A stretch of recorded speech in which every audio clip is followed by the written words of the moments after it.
Welcome to Homicide Life on the Set, a podcast about the Emmy Award-winning television show Homicide Life on the Street, with myself, Chris Carr, and Susan Ingram.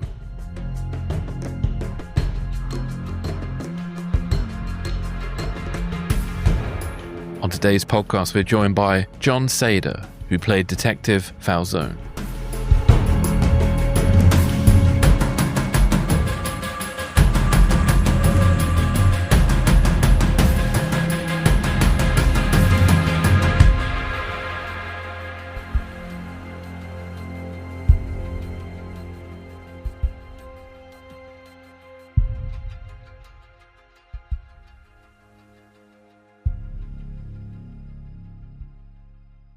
Well, hello everybody and welcome back. So this is the beginning of season 3 and today we have Jon Seda and it was a really enjoyable interview with him. But before we talk about that, Susan, how are you? Season 3. Wow. And when you just said that, I was like, oh, right. Oh my gosh. Yeah, not Homicide season 3, our season 3. I forgot. Right. Because March was our anniversary of the end of the, it was. the second, at the end of the second. Golly, wow. Yeah. So beginning of 3 and really, I'm going to overuse a word. We talked about that earlier. A delightful episode with Jon Seda. Yes. Who came into the show at the end of season 5 and was on 6 and 7. So he just has a lot of great, it's a really fun interview. And we did want to say, spoiler alert to anyone who's doing a watch along or just starting to catch up with the show on, watching it on TV now again, that there's just lots of spoilers in this episode. From sort of the end of season 5 through to 7 in the movie. So you've been warned. You have been warned. Right. So if you want to watch it pristinely, don't listen. I should tell people not listen to this episode. Yeah, wait till you've seen season 6 and 7. Well, 6, 7 and the movie. Once you've watched those, then you can listen to this episode. But because unfortunately, we have some spoilers, and we don't say spoiler alert until after we do the spoilers. So. Yeah, it's a classic moment. Yeah, and some fun behind the scenes anecdotes as well in this one. Yeah, he was he was terrific, and big thanks to him for spending as much time as he did. When I know he's a busy actor. Very kind of him. And we did also want to give a shout out to the wardrobe department. They will be our next episode in June. Yep. We interviewed 4 women from the wardrobe department. That's also a terrific interview, but a little bit more complex because we had so many guests. And so that's taking a little bit more to work on, but we wanted to give a shout out to them. They were absolutely terrific, and I want everybody to look forward to listening to that in June. Yeah, lots of behind the scenes and interesting insights as well. So, some great stuff. And then we've also got coming up for everybody in the Baltimore area, because we're going to have a crappy Memorial Day weekend. It's going to go from 96 degrees today to 63 degrees tomorrow, and then the 60s and rainy over the weekend. Charge Television, Charge TV, which you can see locally in broadcast and also streaming, and also on your computer, who started running Homicide a couple months ago, is doing a Charge TV, Charge Con marathon of Homicide episodes, and it will be over Saturday and Sunday evening, and it's Tom Fontana's Top-Ten Homicide episodes, with clips and comments from Tom about his favorite episodes. Yeah, and at 7 p.m. Eastern it starts. So there's 3 Men Nadina, which I think is going to be the top line. They've got Colors, Every Mother's Son, A Doll's Eyes, Cressetti, which is one of my favorites. You've got Subway, a Bop Gun for God and Country, which is a big one for Andre Braugher there, and Hate Crimes. And so then the final episode they're showing is A Case of Do or Die. Now, I've read them out, not necessarily in the order they're being transmitted, but I've read them out in the order on the website there. But A Case of Do or Die is also on that list as well, which is a more fun one. They're going to show 5 on Saturday evening and 5 on Sunday evening. Go to watchcharge.com, and if you go to Watch Live, you can watch the episodes as they're transmitting live on the website. So if you go to their website, you can find out where it's available, either over-the-air broadcast or on one of your streaming services, or you could watch it from their website, streaming from their website. And big props to, I'm going to say it again, big props to Charge and Tubi, who do a lot on their websites to promote the show. And once again, a shout out to Peacock, who should be promoting it more than they are. Peacock do better. But anyway.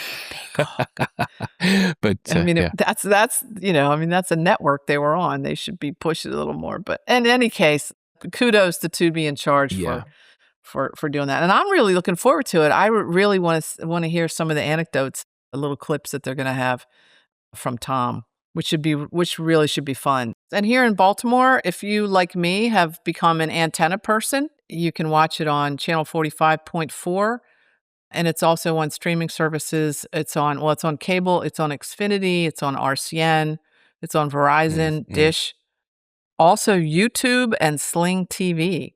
So many places to try to pick it up. So we encourage everybody, because to hear comments from Tom, from the mouth of the creator, one of the creators, really should be a lot of fun in context with which episodes you're watching, which I think will be really cool.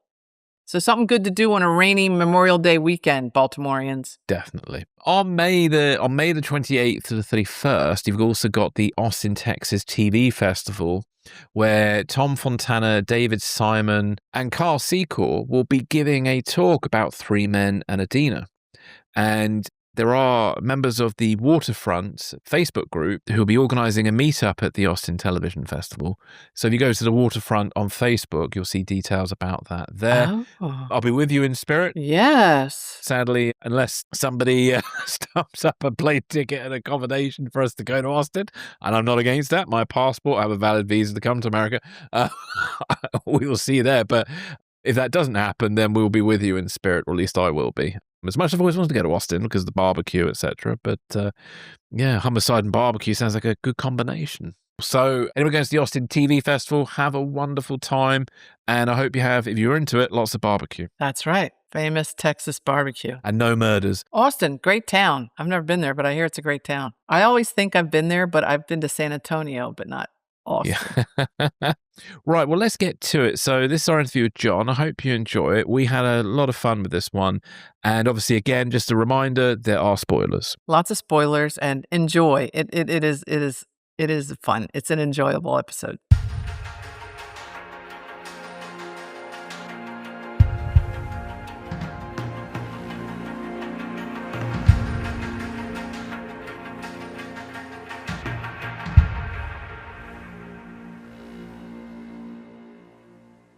Jon, welcome to the podcast. It's wonderful to have you on. How are you doing? I'm doing great. Thanks for having me, guys. Good. Great to see you. Like, really, really great to see you. It has been such a long time. Weirdly long time.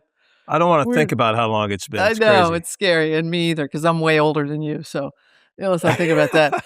But so let's just jump right into the questions.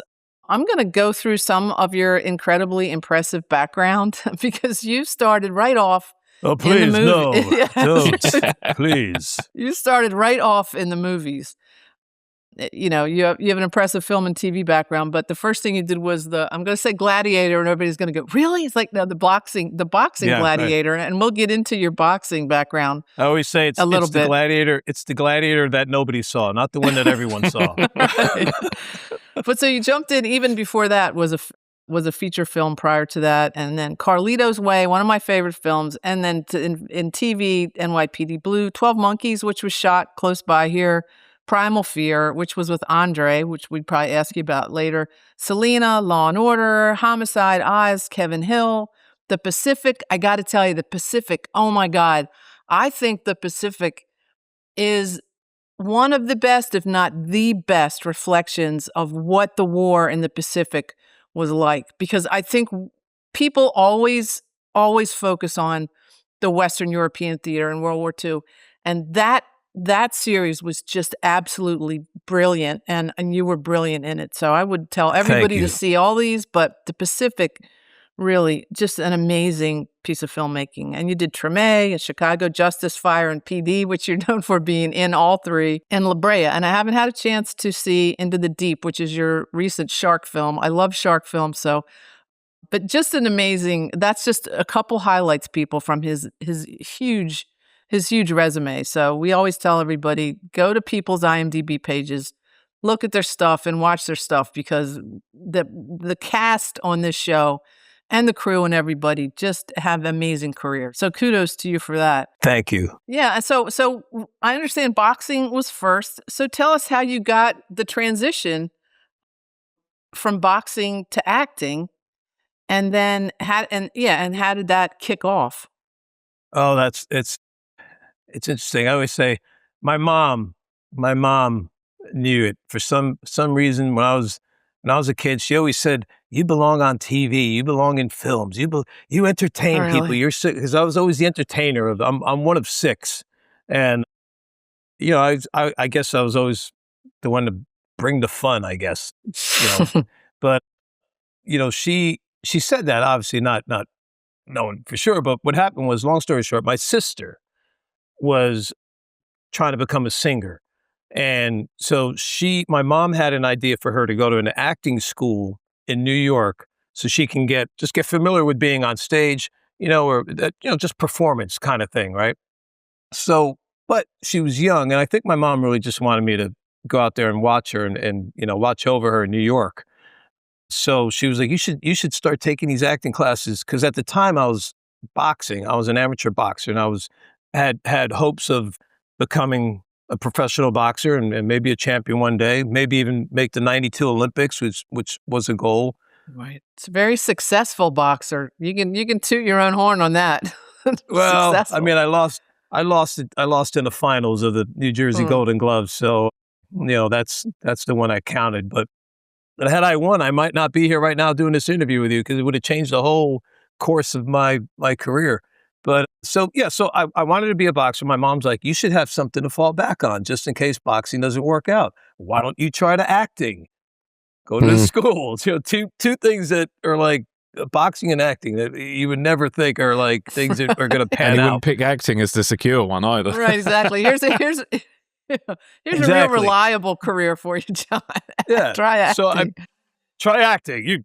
Something to fall back on. So I went to the school, which is West Barron Acting School in New York, and Rita Litton was the teacher. She might still be doing it now. She's probably doing it online or something, but she's amazing.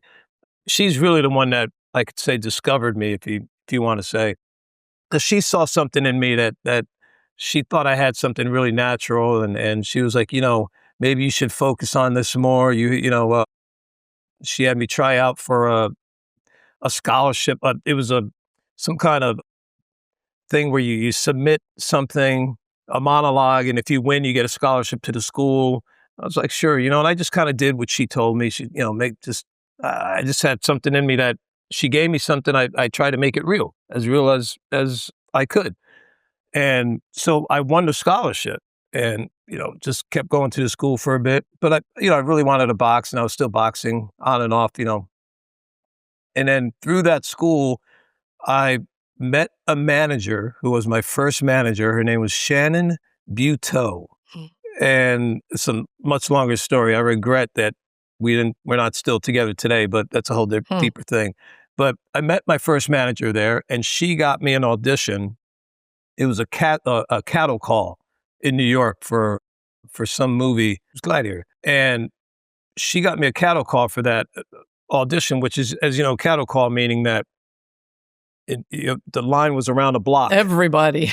Everybody's on it. Younger, older, women, girls, this, man, boys, that, whatever, black hair, blue hair, whatever. Everybody's on this line to try to get a part in this film. And I remember I was online, and I was just like, I just wanted to go watch football. I didn't even want to be online. I wanted to go home and watch football. But I stayed online. It took like 6 hours or something like that. Finally got in. They had me read something. I ended up getting a co-starring role in the film, and the movie was Gladiator. And at the time, John Avildsen was the director. So the very first director I ever stood in front of and did something for was actually John Avildsen, who directed Rocky, which such a big influence for me. I had no idea it was John Avildsen, sitting in front of me until later on. He ended up switching to go do another film, and Rowdy Harrington ended up being the director on Gladiator. So that was, I did the film. I was in Chicago for a few months of filming, made money I never saw before in my life. All of a sudden, I'm working with people like Brian Dennehy, Robert Loggia, Ozzie Davis, Cuba Gooding, and I'm just, man, what am I doing here? But did the role, and after I finished, I thought, okay, that was a lucky deal. Let's go right back to boxing. I started boxing again, but because I did that film, I had agents actually calling me, wanting to represent me. So I signed with an agent, and eventually I had to make the decision. Do I try to? Because you can't do both. If you're focusing on boxing, you have to be focused. Yes, because the guy you're going to fight in that ring, he's training 100% every day to beat you.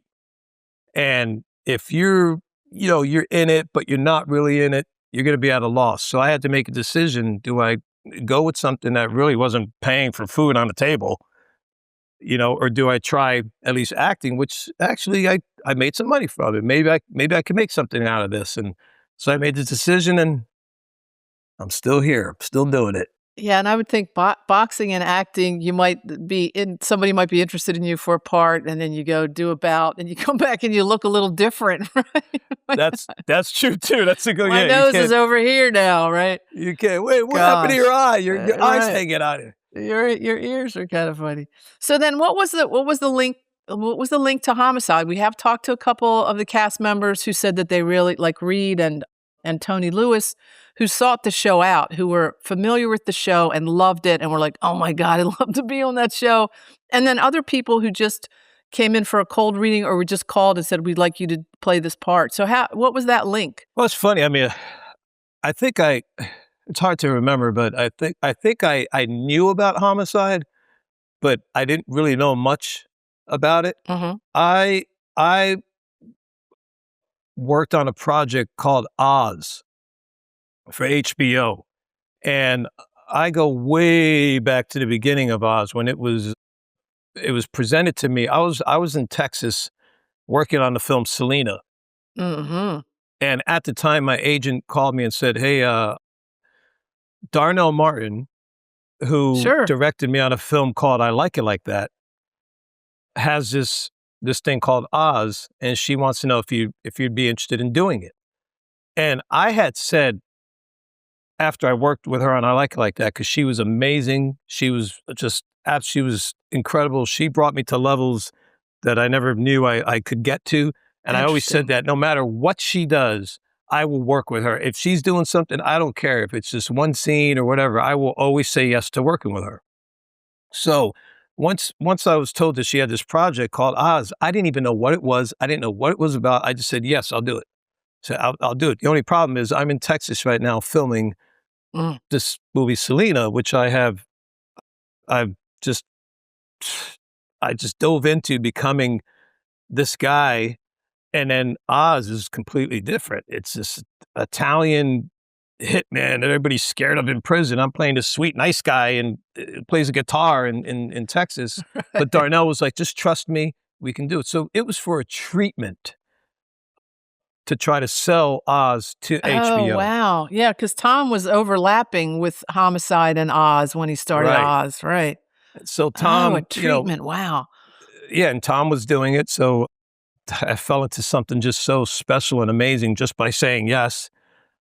And then, so I was flying from Texas to Baltimore to film the treatment and going back and forth, which is why my hair was much longer when you first see me on Homicides, because I was just coming off of Selena where, my hair was long. So she just said, trust me, we'll do it. So I did Oz, and let me make sure I get this right. So the treatment, HBO wanted a beginning and an end for the treatment. And in the treatment, the character I portrayed, Dino, he dies, right? But at the time, I was signing on as a regular. So I was preparing to look for a place in New York. Like the other castmate who got, I think, replaced was Jennifer Grey. So she was playing the nurse. And her and I were talking in the makeup trailer how we're going to move to New York and this and that, blah, blah, blah, for Oz. And they said, don't worry, that your death scene in the treatment is just for the treatment. You know, it's not going to be in the first episode. I'm going to be a regular on the show. But I think I might be wrong on this, but Tom probably knows better. I think they loved the whole idea of anyone can die in prison. In prison, and even though Dino was the lead of that first episode, you know how he ends up meeting his fate, kind of set the tone for Oz. Like anybody can. No matter how tough you are, no matter how strong you are, whatever, anyone can go into prison. So I was like, okay, sure, that's great. I said, but now I'm out of a job. And Tom Thanks, said, Darnell. right. So Tom said, don't worry. He said, I want to bring you onto my other show, Homicide. So, you know, he offered me the role of Falsone on the Homicide. And I didn't really know much about the TV show Homicide. So he told me what it was. He said, you're going to come in as, we'll bring you in as an I think it was auto theft, undercover guy, you know. So I said, okay, cool. I said, let's do it, you know. And of course, I mean, such an incredible ensemble cast on Homicide. I was like, oh my gosh. And I think at the time they had already done, I think I came in the end of the 5th season. I think last 2 episodes. Yeah. Right at the end of the 5th season, which was a huge episode. Yeah, the double episode. I was just like, wow. So how to prepare for this? To prepare for this role, I said, I did as much research as I could, but fortunately, I have a good friend who's retired now, but he was the homicide detective in New Jersey, in my hometown, in Clifton. And he brought me into the precinct, and I'd go there almost every day and just hang out with him to kind of get the lingo, how the kind of banter that these guys had with each other. We'd go through case files. He'd show me files and stuff. I couldn't believe the kind of crime actually that was there in Clifton that they didn't report. You know, I was like, well, how come we don't know about this on the news? He said, they don't want you to know about this. So, you know, so I just worked with him hand in hand and kind of emulated him in the character of Falsone, because his name's Detective Joe Genchi, Joseph Genchi. Just a great man. And through the years, he's been my go-to guy. Even when I was doing the PD shows, Chicago PD, I'd still go to Joe. But yeah, so he was my guy. Big homicide fan, since he was a homicide detective himself, and he really knew the show. Oh, he did. Oh, cool! Wow! What a great contact for you to have prior to coming on. Wow! So a lot of what you see in Falsone was Joe, because to this day, Joe, he's got his sunglasses. He looks really cool. He's got his hair nice and neat. He's very just but the thing about him is he's tough. He's genuine, and he cares about doing the right thing, and he's by the book. You know, he's by the book, but he's a guy that's loyal. You can trust him. So I took all that and kind of put that into Falsone. And that really was your character. Your character was very complex, but it always came back to his humanity. You know, he had to be tough. He had to be tough against his other police officers, which is always incredibly hard for police officers to do.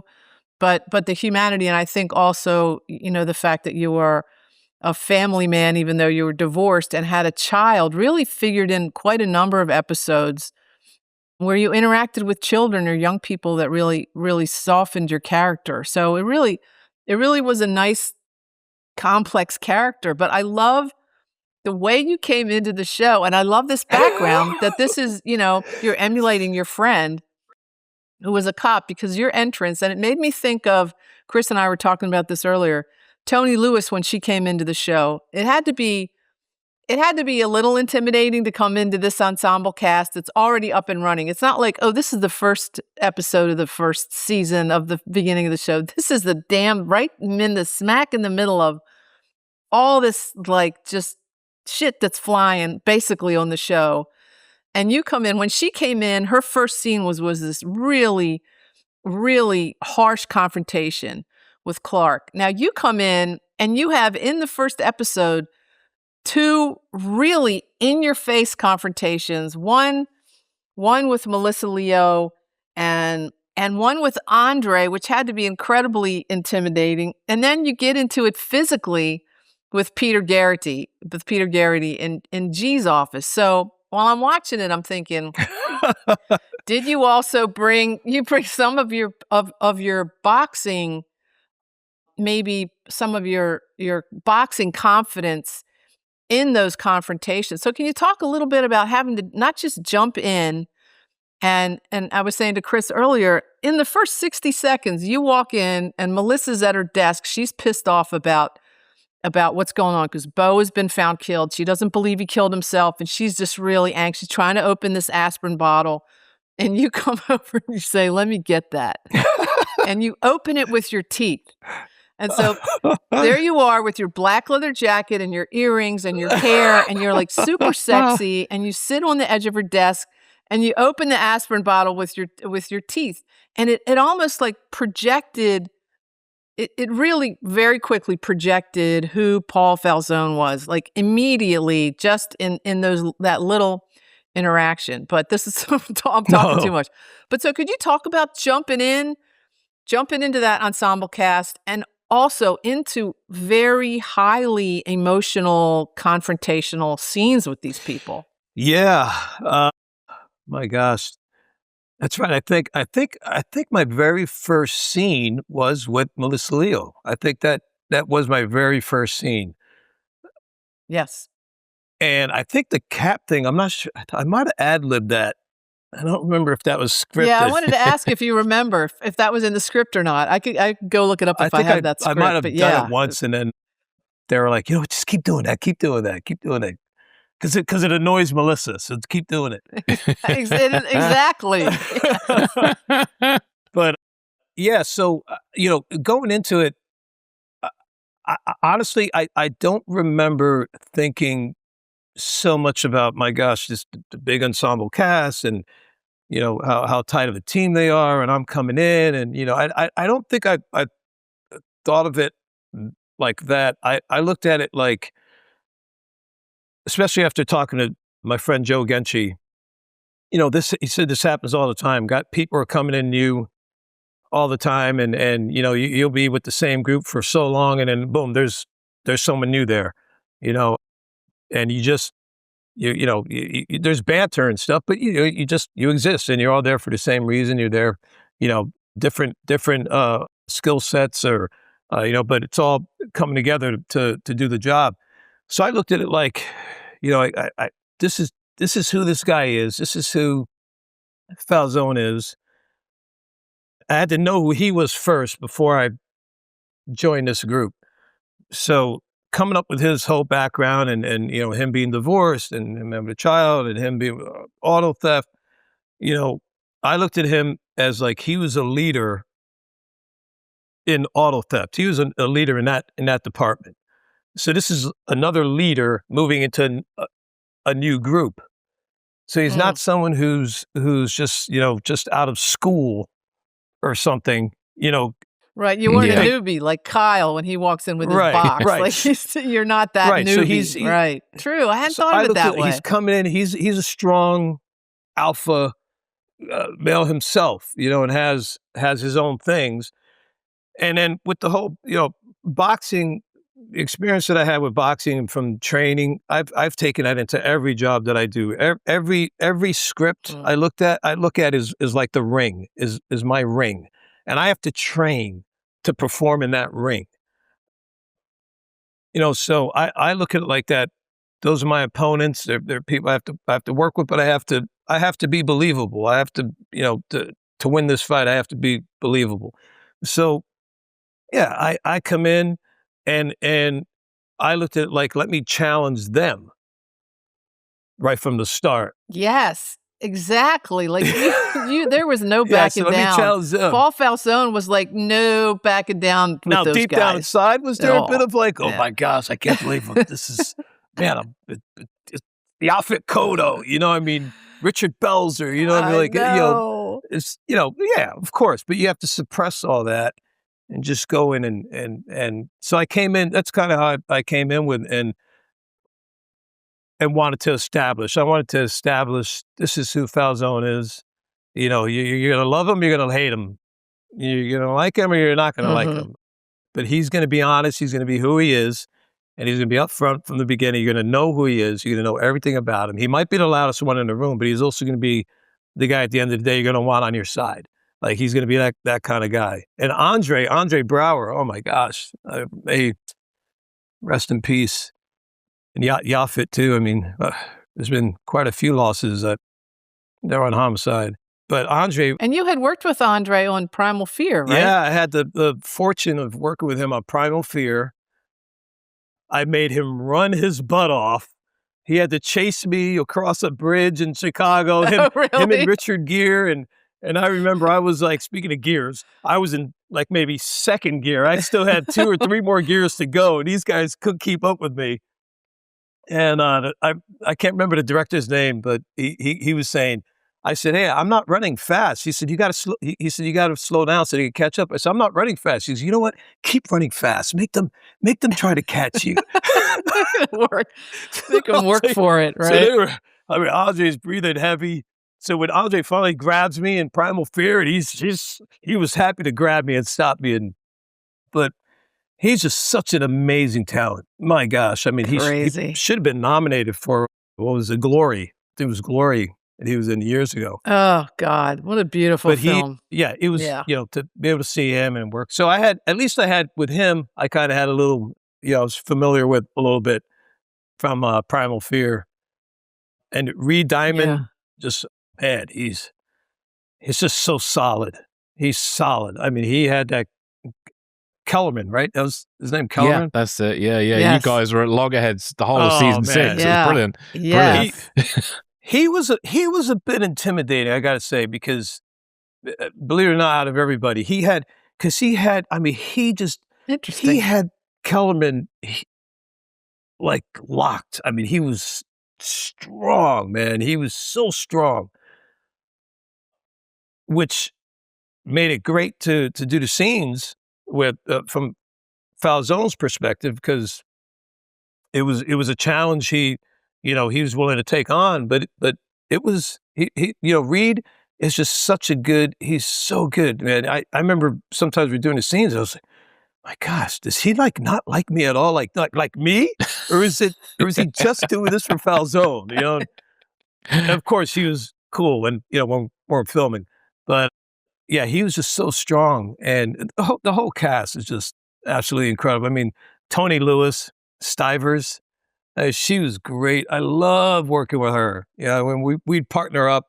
Yeah. It was just, she was so tough in her own right, and she brought so much to Stivers. And she told us, didn't she, Chris, that was her first film? Yeah. That was her first film role, I think.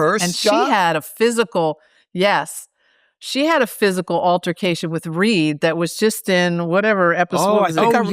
Kellerman PI Part 2. Yeah. Wait, I think I remember. Didn't she got like bruises on or the something? Steps of the courthouse. I think she got bruises on her arm or something. They were going at it. Yeah, out of the courthouse. And she held her own in that. I mean, she was like a tiger getting ready to pounce on him. I mean, it was really tough. What a great, like you said, she was great. I mean, all crazy of them good, so incredible. And she used to apparently practice with her gun at the gun range or something to get familiar with it as well. So it's like, wow, she was that dedicated. Yeah. Well, she pulled it off, man. Because I just, when I was working with her from a character's perspective of being a cop, she was just like, you felt like she had your back, she had your side, she had your front, she had everything. I mean, she was just like, somebody you can trust.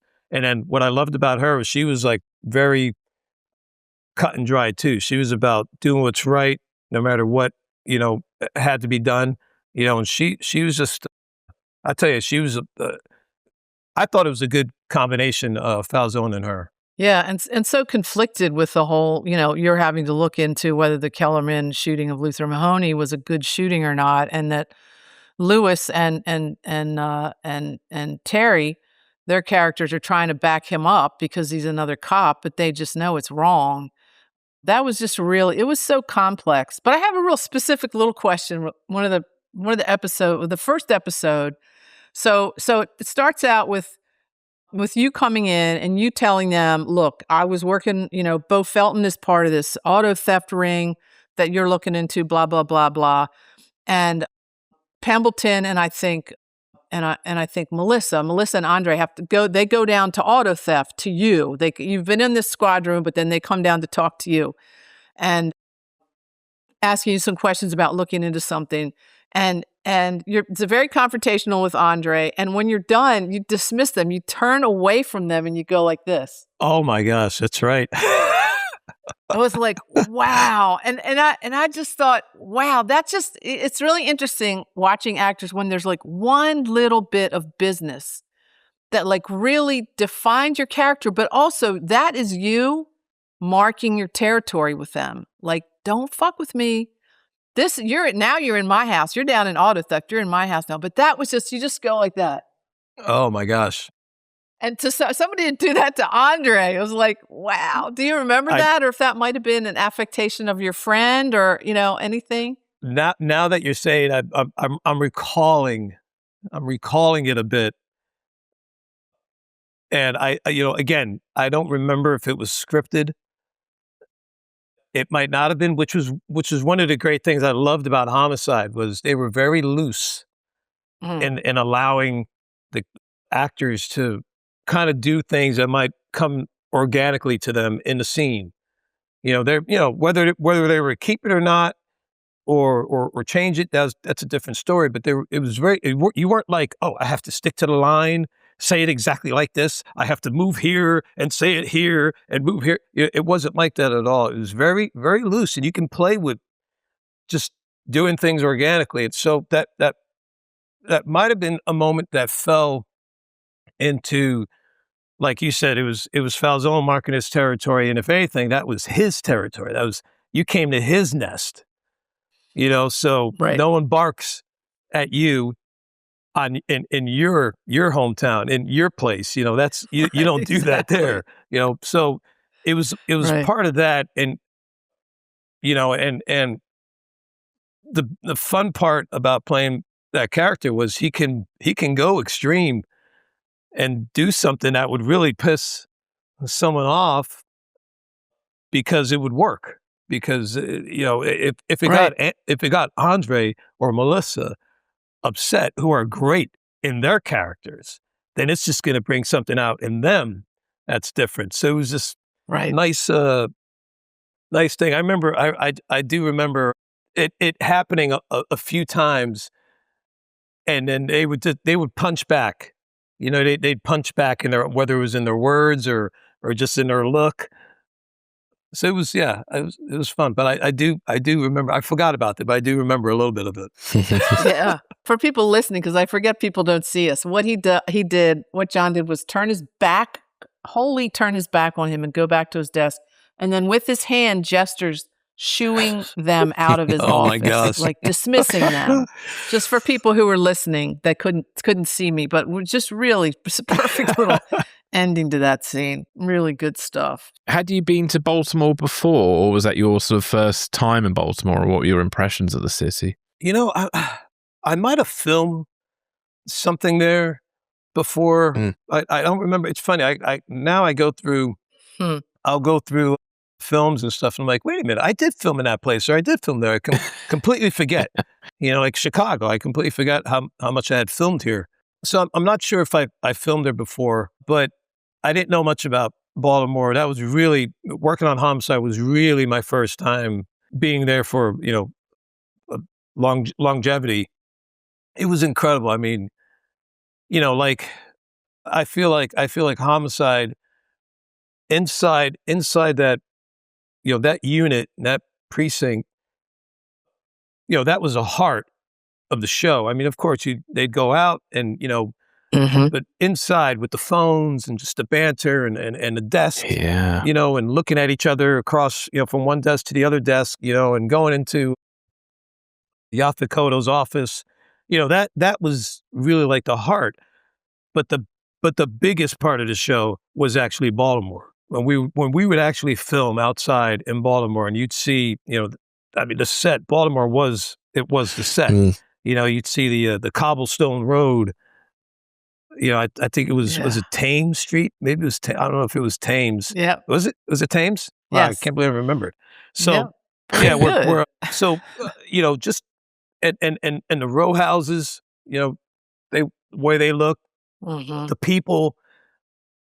So it was, you know, Baltimore was just it's just such a character in and of itself that you know, it was in essence it was the main character. Yeah, it was like having I mentioned on a previous episode, like having backlot, you know, except it's real. It's not fake backlot. It's Fells like really Point. charming and historical. Yeah, Fells Point, the water, the harbor Interesting. there. I mean, just incredible. Yeah, great location. So many amazing places. Yeah. I was a bit blown away by I went there in 2024, and no, it was quite mind blowing seeing everything kind of on top of each other and stuff. It was so cool. And Fells Point, brilliant, really cool place. So what was it? Yeah, what was the sort of typical day for you then like on set with the show? Do you have any kind of particular process as an actor you'd like to sort of get into things, or even was there a typical day on Homicide? From what I can remember, you know, a lot of it is hurry up and wait. You know, it's like every show. You know, you kind of, you know, you might have a big scene that you have to do, and maybe there's a lot of dialogue. Maybe it's one of those scenes, you know, where say Falsone and Kellerman are going to go at it or something, or Kotto and whatever. You know, maybe it's a scene like that, but then you have to wait. You know, and you're ready to go, and it's kind of like sometimes it's like being like a boxer, and you're getting ready to go in the ring, and you have all this adrenaline. You just want to get in, and you want to fight. You want to take the first shot. You just want to get in there, and it's the waiting before the fight that is tough. You know, you have to, you just want to go, and so sometimes some days were like that where you're just waiting to go and raring to go, but you know, I'd hang out with the Teamsters. The Teamsters were the best. I mean, they were the best. They own Baltimore, the Teamsters. You know, and I always remember from my first movie, they say, listen, the people you want to make friends with first are the Teamsters, because they will have your back. They will take care of you. Some of them might be connected mafioso, but I'm just kidding. But yeah, so I would hang out with the Teamsters. Sometimes they had barbecues they were doing right by the trailers, and they'd invite me to come, you know, have a hot dog or something. Oh, that's cool. I bought my first motorcycle off of Bob, was one of the Teamsters. Oh, did you really? He wanted to buy a boat, so he was selling his motorcycle. I never rode one before. I said, I'll buy it. Bob. So that was my first motorcycle. Interesting. What kind of motorcycle? It was a Harley Davidson, 1996 Softail. Ah. Yeah. Softail's the one that goes like that, right? So yeah, I'd hang out with the Teamsters, you know, get some rest and stuff, because, you know, if you have a big scene, or if it was going to be a long day, or maybe it was going to turn into a night shoot, you know, just kind of rest up as much as you can, because night shoots can go pretty long. Yeah, that's pretty much it. And we had this handheld shooting style, and you came in literally the episode after the last time Jon Seda was directing, and he had obviously shot the show the first 4 seasons, and then Alex came in, and you came in when Alex Zakshevsky, I always say that correctly until today. Zakshevsky. Alex Z.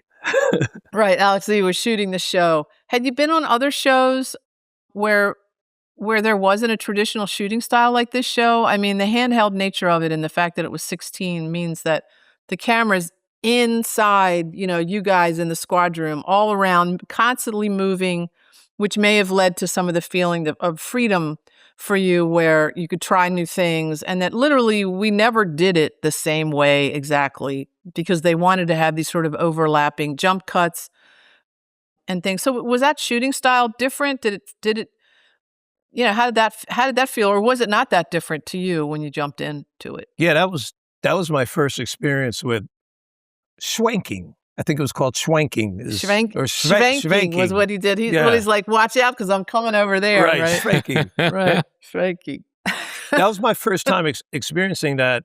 What I loved about it was you had to be on all the time. You had to be ready because you could be in a scene, say it's in a squad room, and Falsone's at his desk. I'm trying to remember what the character is. Ballard's at her desk. Stivers is at her desk. Clark Johnson is at his desk or something. And the scene might just be really focused on Clark and Belzer having a conversation at their desk. And you're all the way over there and you're not on camera, but you might be. You might end up on camera. The scene might actually end on you, or you could be a big part of it because of that shrinking. All of a sudden, boom, there's a camera and it's on you, and you can't just be sitting there sleeping or you have to be on. So I love that about that because you're always kind of looking and watching the camera and just being prepared for if it comes your way, and which allows you then to do some things and think of, from having my experience with my friend Detective Joe Genchi in his squad room and seeing how a lot of the detectives would be going about their business or whatever one might be doing, and try to, it gave you chances to do things that if it's caught on camera, someone, especially a detective or a police officer, would look at that and go, that's what I do, or that's what I do. I would be doing that. I'd be, sitting there with my feet up on a desk, folded, waiting for a phone call, or, I'd be doodling, or I'd be throwing something at Stivers, and I'd wait for the camera to turn my way and just be like, doing something that, so that's what I loved about that whole camera stuff. And the focus, I can't remember the focus puller. Well, at that point, it initially was Boots Shelton, and then it was Dave Thompson, and I don't have it in front of me who it had switched over to at that point. I think it was Dave. But, and you'd see them, and they had to be prepared. So the camera's facing that way, and they're holding, he's holding the focus thing, right? Because this is back in the day. This is back before they had the remote stuff that they have now. So he's like on the side of the camera, and all of a sudden, Alex would whip that camera around, and he'd duck under the camera, still holding the focus, and just making it perfect. I mean, these guys were, talk about ambidextrous. I mean, these guys were amazing. So, yeah, it's such an incredible crew. Yeah. And a couple of the actors talked about, and I have to think about whether, I'm sure that Alex did it too, but Jon was very good at sort of leading when he was about to do something, because he'd be looking through the camera, and with his other eye, he'd look across the room, and everybody like, oh shit, hit the deck. He's going to swing the camera over here. That's right. And I guess Alex probably did that too, because he was still moving. Yeah. Moving around. Yeah, but sometimes you were too far away, so you couldn't see his eye. So you had to be ready. You're like, oh, he's going to turn at any moment. Yeah, that was it. It really was. And then behind him is Lorenzo, or somebody with the boom mic. Also trying to keep the boom mic out of the shot. It was such a dance. They did such a dance, and the thing about it is it wasn't choreographed. They made it up all as they were going. Right. And it was always so amazing. And I think that's another thing that made it so special. This show, the look of Homicide had that unique look because of all that. I had never seen that. I don't think there was ever a show before that like Hill Street Blues. I think that was more of a traditional shot, or the way they shot that. Mm-hmm. So I think that was, for me, that was the first time I ever experienced that. And I never experienced that again too. That was really unique to that show. Yeah, it was. And certainly we overuse it, but it was certainly groundbreaking, which is why I think when you look at it now, it still looks great. It doesn't look dated. It just looks like a modern show. I have a question about you had this, you come in with this tough exterior, but there were so many great scenes with kids. And one of them, which is like totally burned in my memory, and then I went back and looked at it again last night, was the 3-parter with James Earl Jones called Blood Ties. And there's a secondary storyline with one of Luther's crew getting shot by somebody, and the kid in the household is a witness to it. And his mom and dad get killed. Mark John Jeffries, who's now a grown-up, obviously, but then was 6 years old. And you're trying to break through with him to get him to, very sort of gently, or sitting on a park bench, and you're trying to break through to him, trying to figure out how to get him to talk about this horrible situation where his mom and dad got killed. And you figure out that he likes cars. You go over, Wow. and you say, he says, why don't you have a real police car? And you said, well, I'm a detective, so we have Cavaliers. And you turn to the Cavalier and you say, I think this one's a 92. And the little kid, Mark John Jeffries, who's 6, says, no, that's a 91. And then it clicks. He's like, oh, you like cars? Yeah. And all of a sudden you have this huge thing you have in common, because you just came from auto theft, right? So Right. if anybody knows cars, Paul Falsone knows cars. So you start talking to him, and the way you bond with him is to show him how to hotwire a car. That's what you could see. Which you say that your dad taught you, but your dad also said, you can never do this. I'm going to show you how to do it, but you can never do it. But the scenes with him are so beautiful. So can you talk a little bit about what you brought? I think at that point, you may have, but I don't think you were married and had kids yet at that point. So it's just really great stuff with the children that they brought into your character. Can you remember that, and you could talk a little bit about that? Yeah, I do remember that now. That was a great scene. It was so well written. I mean, this show is just so well written. I'm just a fortunate actor that got to say these words that were given to me. Try to find the best way to honor those words and say them. So they made it so easy with that. But yeah, that was at the time. Actually, I did have a son, my real son. Oh, okay. My now wife, who was my on and off girlfriend then, we're now married 25 years. Yes, congratulations. Thank you. That's a long time for Hollywood. Yeah, and during that time, it was it's a whole nother story. But we were on and off. It was ugly sometimes. It was not good. Mm-hmm. So I was missing my son a lot of times while I was filming Homicide. Sure. So having a scene with a kid or anything was just almost like me talking to my son. Yeah. I wish I was teaching my real son how to hotwire a car. Right. But Exactly. so here he So you is. put down a note to-do list. Yeah. Oh, yeah. Oh, wow. Now, With the bottle of the police, that's picture that brilliant. you used in the show, was that That was him. because that looks like him? So the picture in your wallet in the show wasn't that picture. It was like a school photo, like Yeah. a close up. So because I often wondered, was that your real son, or was that just some picture they pulled out, or was it you when you were a little kid? So that was actually a picture of your son That was a in the picture. show. That was my son. That's great. Yeah, that was my son. Oh, that's great.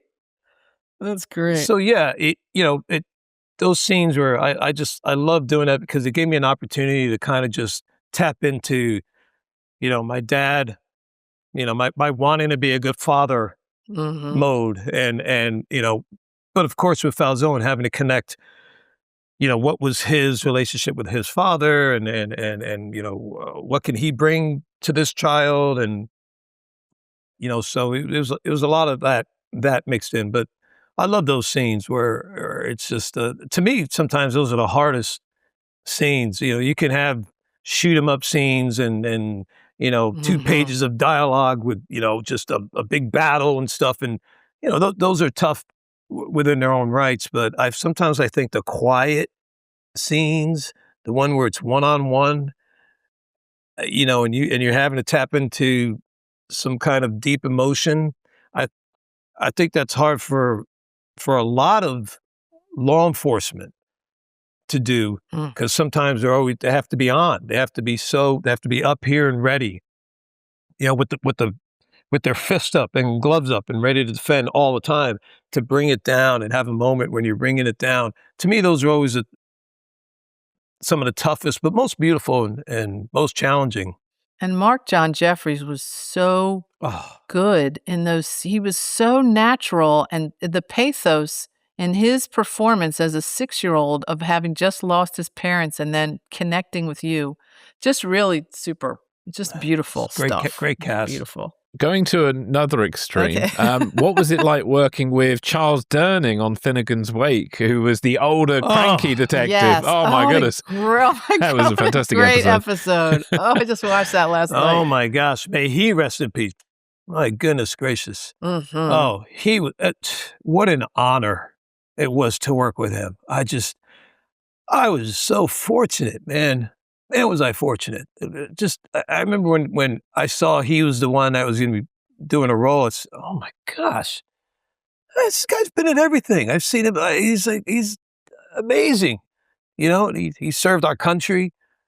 You know, the stories he would tell, you know, we'd sit there and talk and just such a natural. I mean, he would just, my goodness, you just wanted to be around him. You know, I remember like in the scenes, it was just, I loved talking to him and being around him because it was just on a personal level, I was able to learn so much from him and just had so much respect, you know, and was able to use that as Falsone because Falsone's looking at him with respect, you know, because of his character was retired cop, right? Wasn't he retired? Yeah. 20 years retired. And he was living with the fact that he hadn't solved cases, right? Or solved a case, I believe it was. It was a specific case from 1932. Yeah, a young girl shot, Clara Sloan. Right. Being able to work in tandem with him, being able to work with him to solve this,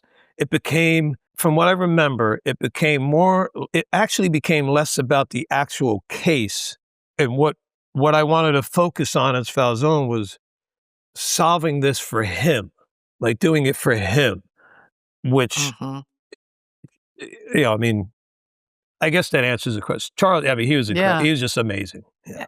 And your relationship starts off with you go to pick up the case files because he took the case files and the evidence in 1972 because he was trying to still solve the crime, which he wasn't the lead detective on. Somebody handed it to him 12 years after the crime.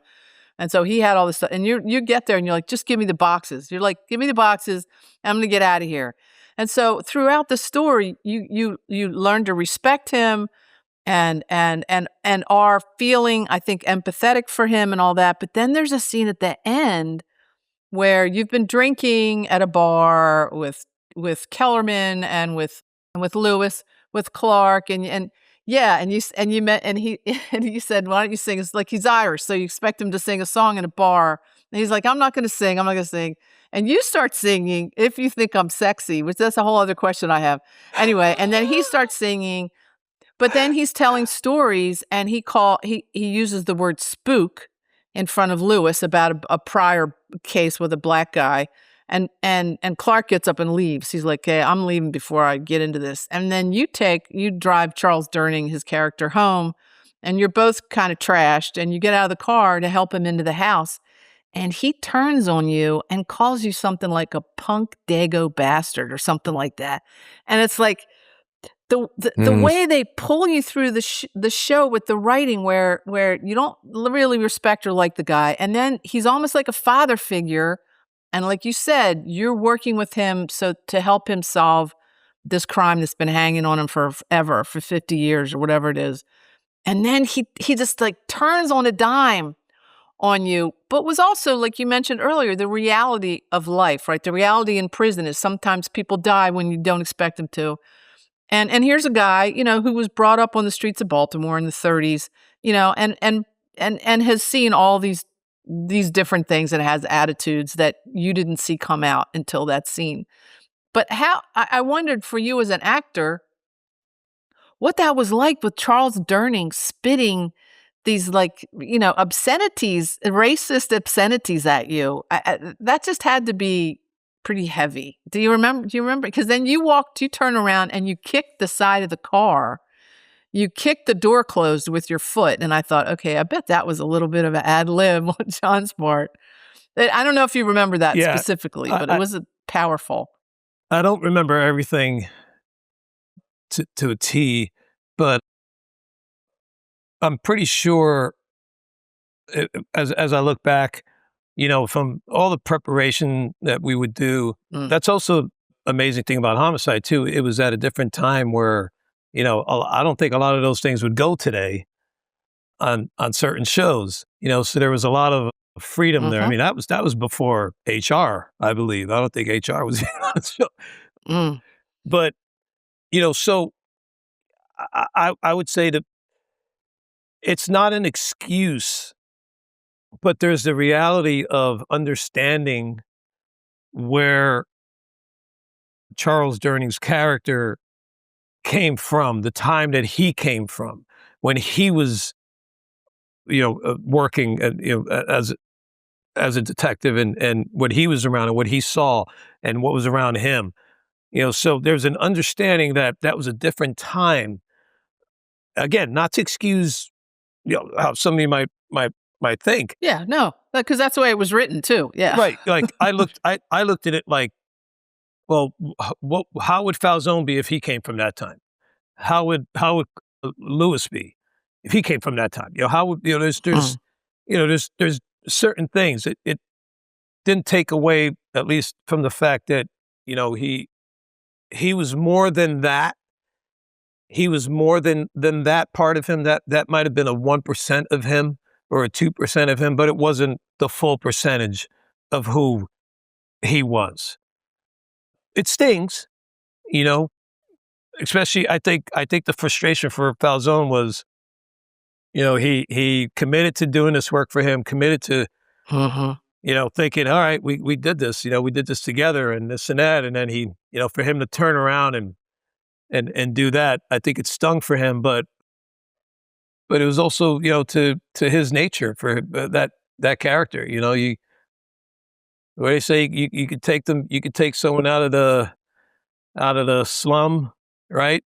But sometimes some of that stuff sticks, and so I think it was kind of that, That episode also had Steve Buscemi directing it, who's an amazing actor and director. What was that like? That must have been quite something. That's right. Steve Buscemi directed that. That's right. Oh, man, I remember when he first came in. I mean, of course, you all know who Steve Buscemi is. So it's like, Steve Buscemi's here. I think I first saw him when we were having lunch or something. I walked in the lunchroom and there he is. And, he's, because what would usually happen, as you remember, the directors would come, what was it, like a couple weeks in advance or something like that? They had a week of prep, usually. A week of prep. Yep, So week of prep before they shot, while we were still shooting. Exactly. Yeah. So you'd see the new director walking around while you're still filming the episode. So that's when I first saw Steve. I think I saw him at lunch. I said, wow, I got to sit down with him and just say hi and talk. And it was just so great. That was the other great thing about, Homicide. And, to be fair, a lot of network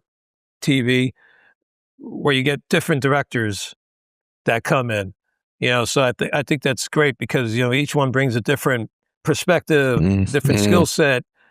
And it's, you can easily get stale or stuck in one way of doing your character or seeing your character. And then someone like a Steve Buscemi comes in who's directing, but he's also a great actor himself. So, you're all ears. You want to hear what he says. You want to really take his advice and just really play off of what he gives you. So, it was great work with Steve.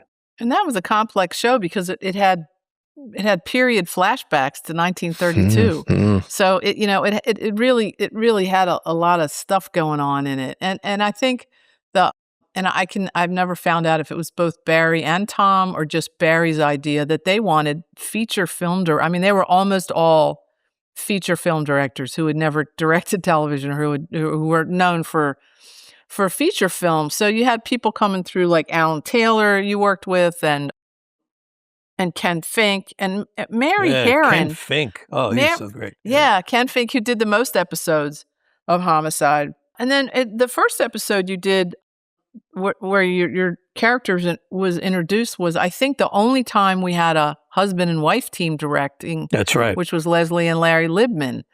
They might have done I think they did Blue Moon or whatever the one was. They did. That was earlier, wasn't it? I think they did 2 episodes. Yeah. So that was interesting too, because they were sort of like 2 brains with one one sort of thought. They were really interesting. Yeah. I don't know if you remember them specifically or not. Yeah, I do. And what I loved about that was, yeah, they were, like you said, they were two brains. So especially coming on to the show in the end of the 5th season, to have as many brains around you as you can to Right, help make sure exactly. it goes right.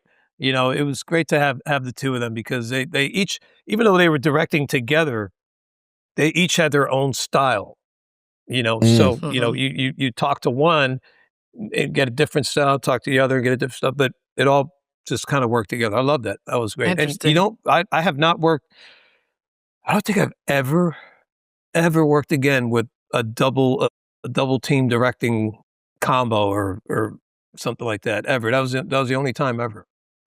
They were interesting, very eclectic, and very. I just remember their fashion too. They were really, Yeah. really cool. They were really sort of hipster Oh, cool. with their fashion. They were great. Yeah, I think That they was were a lot of fun. very, very involved in Falsone's look with the leather jacket, the long leather jacket, the certain style that he had. That makes sense because they helped Reed Diamond with his look on Blue Moon because that was he'd been on it a little while, but he was never satisfied with his look until that episode Blue Moon when they came in and then they could have nailed the Kellerman look. So that makes a lot of sense. Interesting.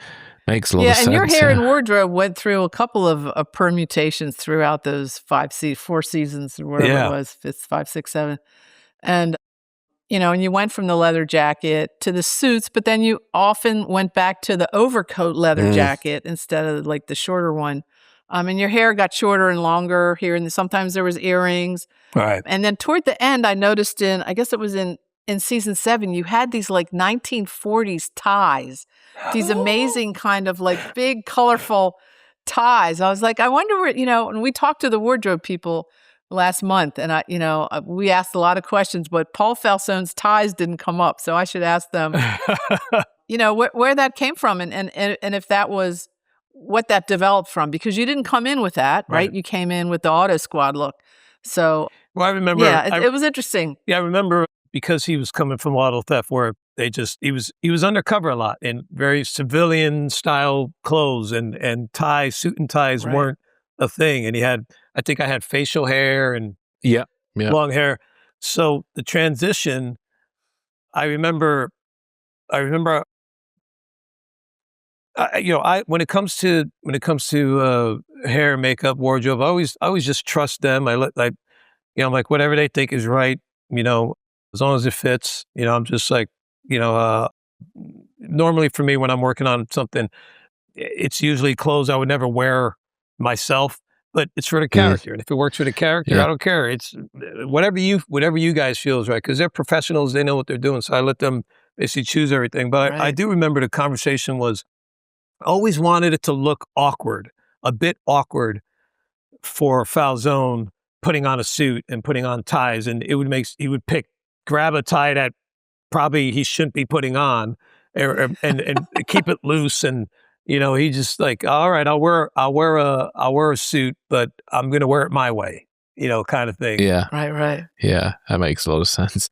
Are there any other episodes that sort of stand out for you that you found either challenging or really satisfying that you recall? Well, you know what? There was the crossover, the first crossover that I did, where I think it was Belzer's character and myself went to New York. Yep. And teamed up Sins with of the Father. Yes, with Benjamin Bratt. Yep. Jerry Orbach. Jerry Orbach. Oh my gosh. Yeah. Wow. Oh my goodness gracious. He was. And Dan Hedaya. I worked with both of those guys on other stuff.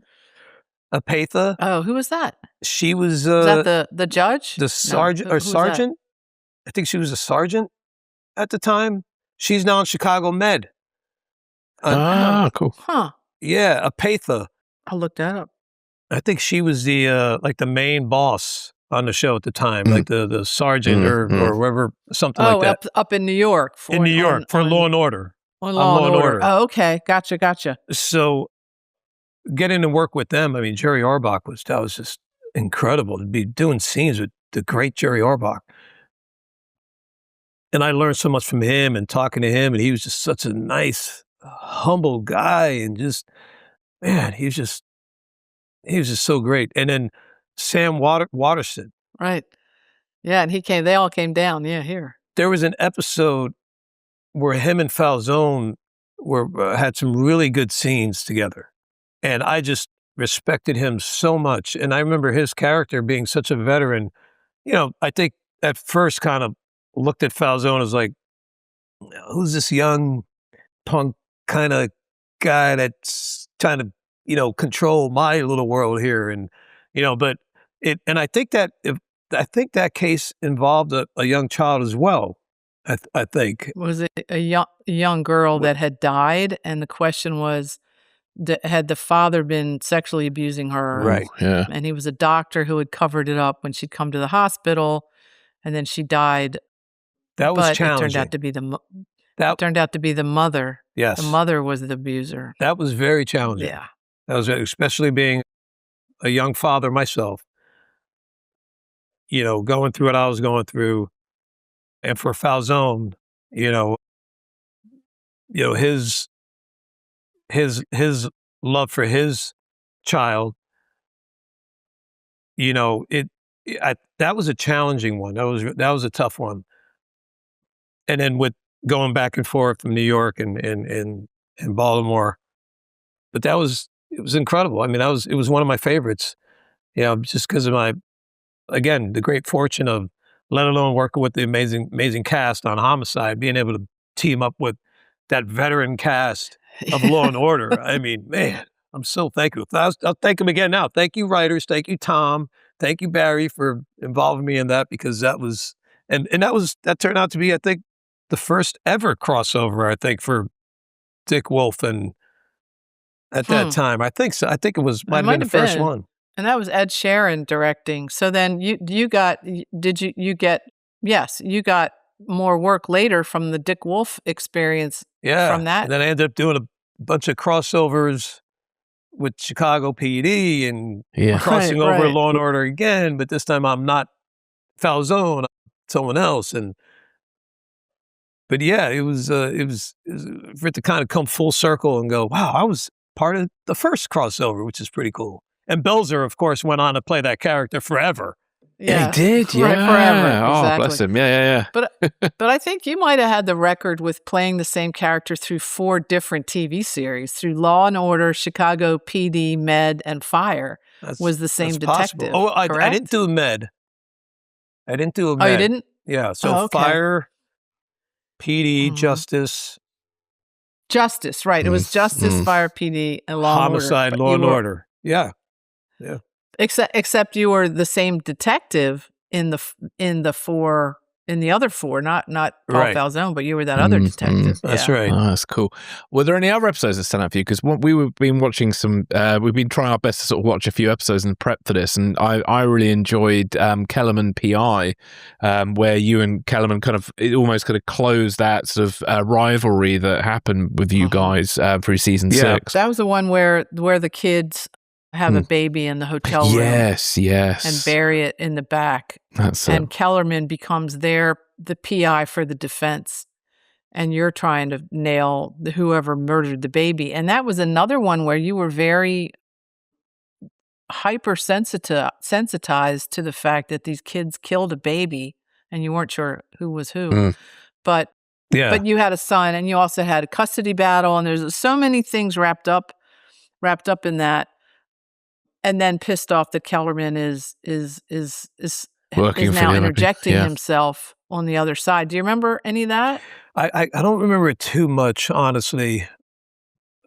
I do remember, though, that for Falsone, which I talked to, when I talked to many police officers and especially my friend Joe Genci, there's a line that you just don't cross, even as a criminal, and that was the children. And things like children, just that's, it really sets you off, and you have to try and find a way to suppress that, because you can't really work off of your emotions. And even though, so trying to, that's another battle in and of itself for the characters while we're filming. But yeah, I love the way the writing went, where he would, you see these guys that, they ever reconcile, would they not reconcile, and will they be friendly, or at the very least be work friendly? And I think Kellerman, Falsone, I think there's a respect that was there. It was an earned respect. Mm-mm. To be honest, I can't remember exactly how all the scenes went, but Yeah, and that particular episode, there was the second part of Kellerman PI Part 2. You have a reconciliation with him because although he's working for the defense, you know that the boy did not kill the baby. The girl did. His girlfriend did. And the boy ends up going to prison for it, and the girl gets off. But then Kellerman feeds you anonymously, but you know it's him, a piece of information that proves that the girl did it. But unfortunately, the trial has already happened, and then the boy kills himself in jail when he realizes the girlfriend flips on him. But there's a really great scene at the end, and Chris and I think it was the last scene for Reed Diamond, and I have to go. Oh wow! At least for the show, yeah. But we think it was the last scene for him, where you go into a bar and he's there, and you go to thank him for feeding you that information, and you say thanks for the tip, and he says, what tip? Like he pretends that he doesn't, he didn't give you that anonymous tip, but it was from him. And then at the end, when you leave, you turn around and say, thank you, detective, to him, after he's obviously been off the force for a while and was semi-disgraced. And then he looks at himself, and there's a sort of dirty mirror in front of him behind the bar. And he looks at himself in the mirror. And so there was a chance in that whole arc of all the seasons that you were there, where you were investigating him, where he was resigned instead of getting, kicked off the force, that you had a chance to reconcile with his character. And he did, I think, a little for himself as well in that episode, because he ultimately does the right thing, and you thank him for that. So it's really cool to see that. Was that the bar scene where he's having a drink, I come in, and like we're having that, like you said, we're having that conversation, and then didn't I say something like, look at us, who would have thought? And then he says, not me, or something, right? Probably. The whole conversation was sort of like that. Yeah. Yeah.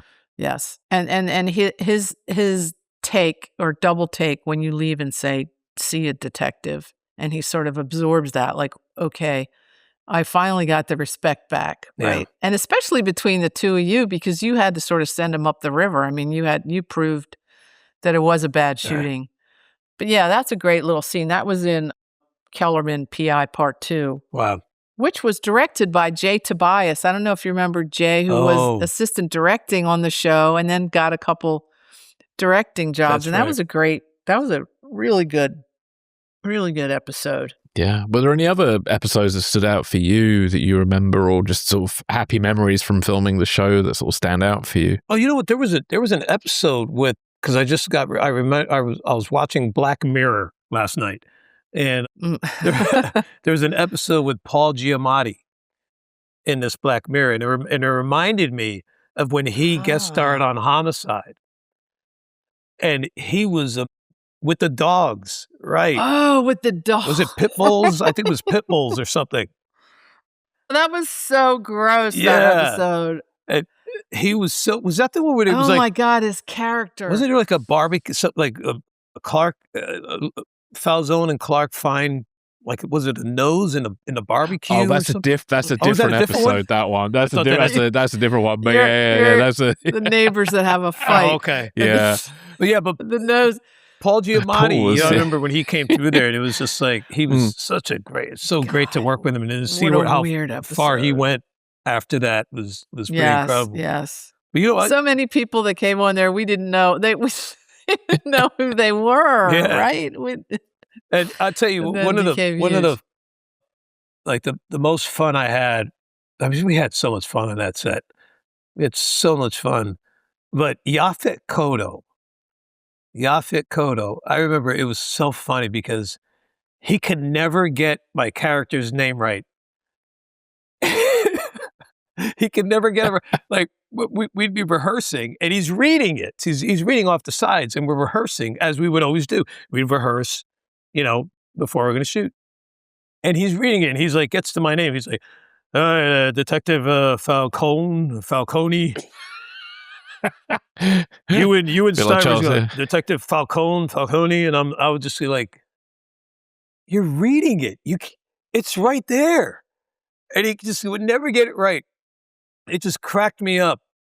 And then we'd rehearse a scene, and he'd be sitting at his desk, and he has all this dialogue, and he's barely getting through it in rehearsal, and he's reading it, and he's just has none of it memorized. I don't know if this was a style of his or a tactic or whatever, but it was like pulling teeth. And I remember sitting there looking at it going, how are we going to film this? I mean, he can't say my line. He can't say my name. He's having trouble with the lines. But then when we went to film, my gosh, the magic would be captured. It was just amazing. It was amazing to me. His process was so amazing.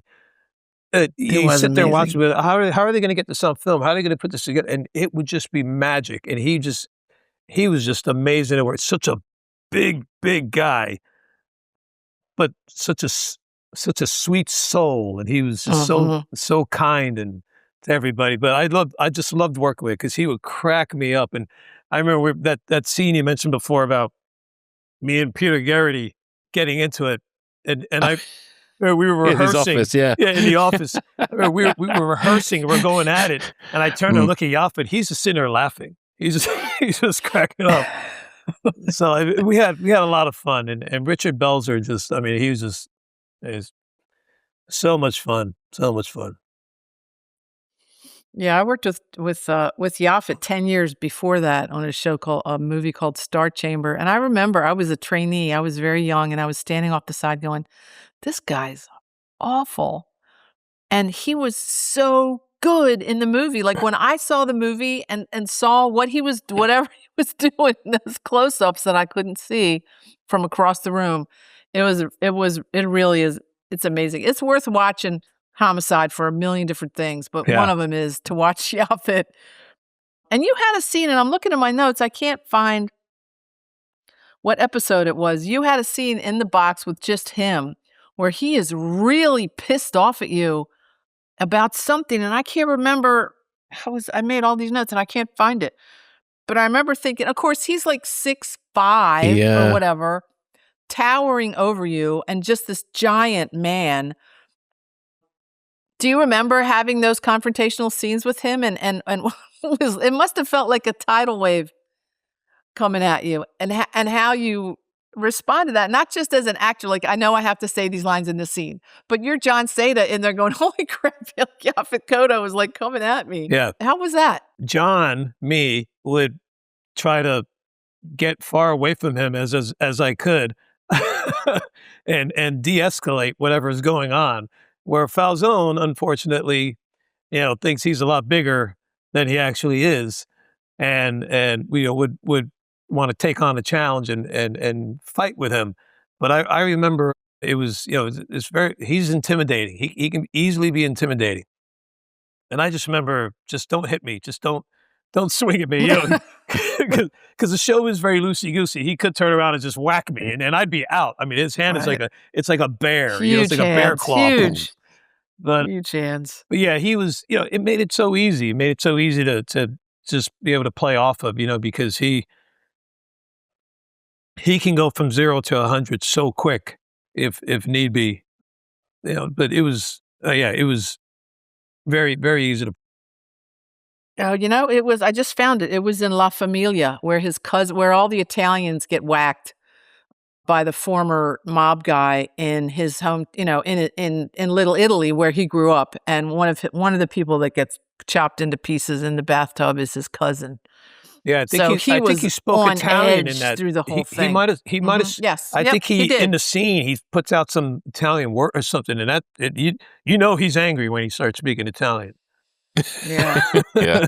Oh, Yeah. Chris, I love that one you brought up. It was the same one with the nose on the barbecue. Oh, yes. Yeah. Hang on. About the things that Falsone picks up that the other detectives don't pick up because Falsone is Italian. Explain that, Chris, because that was really interesting. Yeah, identity crisis. Yeah. So this is the one where basically you and Lewis appear at a crime scene. A guy's been shot in the back twice, but his nose has been cut off. And then eventually you see there's a barbecue smoking. You guys open up the barbecue, you see a few things, and you're sort of like, what's that? And it turns out to be the guy's nose. Right. And then it kind of, you start interviewing the neighbors. One neighbor called the guy Smokey, but then there's this woman who there's just something a bit off about her, and you suspect that she might actually be Italian, and then you go and meet her husband at the bar, who claims he's from New Hampshire, Connecticut or something. Yeah. and but he's doing like hand symbols when he's talking and stuff, and these Italian hand gestures, and you really pick up on this, and then it turns out, spoiler alert, that there is something more to him than meets the eye. Yeah. Right. It was a really great episode. You say something about the wife or whoever, Right. like that. There's no way she's a Lisa. She's definitely an Angela. Yeah. There was that. That's something like that. I do remember that vaguely where he was just like, I think Falsone's like, come on, you got this, you got this. He's a librarian from Connecticut. Really? Right. That's it. He's good. And he turned out to be, in the witness protection program. He was mob in the Right. witness. Yeah, he was a mob he's from- hitman, yeah. he's from Connecticut because he has to live there. Witness protection, like, exactly. Oh, that's funny. Yeah. Funny. That was a Oh good my one. That gosh. was a good one. And you got partnered up with quite a few different sort of people over the shows. You had Yes. Belzer, you had Clark Johnson, you mentioned Terry Stivers, who was played by, hang on, the name's completely jumped out of my head for a second. Tony Lewis. Tony Tony Lewis. Lewis, that's it. Yeah, I mean, any memories of sort of working with the sort of different actors through the show, the different partnerships that you had, and so on? Yeah, I mean, like, everyone's just so great. Everybody had such a different take and different perspective, and just brought something different every day. So it was just great I love when we switched up teams, and it was a lot of fun. I mean, everybody was just so different. Clark Johnson, I love working. He's so, oh my gosh, he's just so natural. He's just he's like, Clark is like, to me, he's poetic.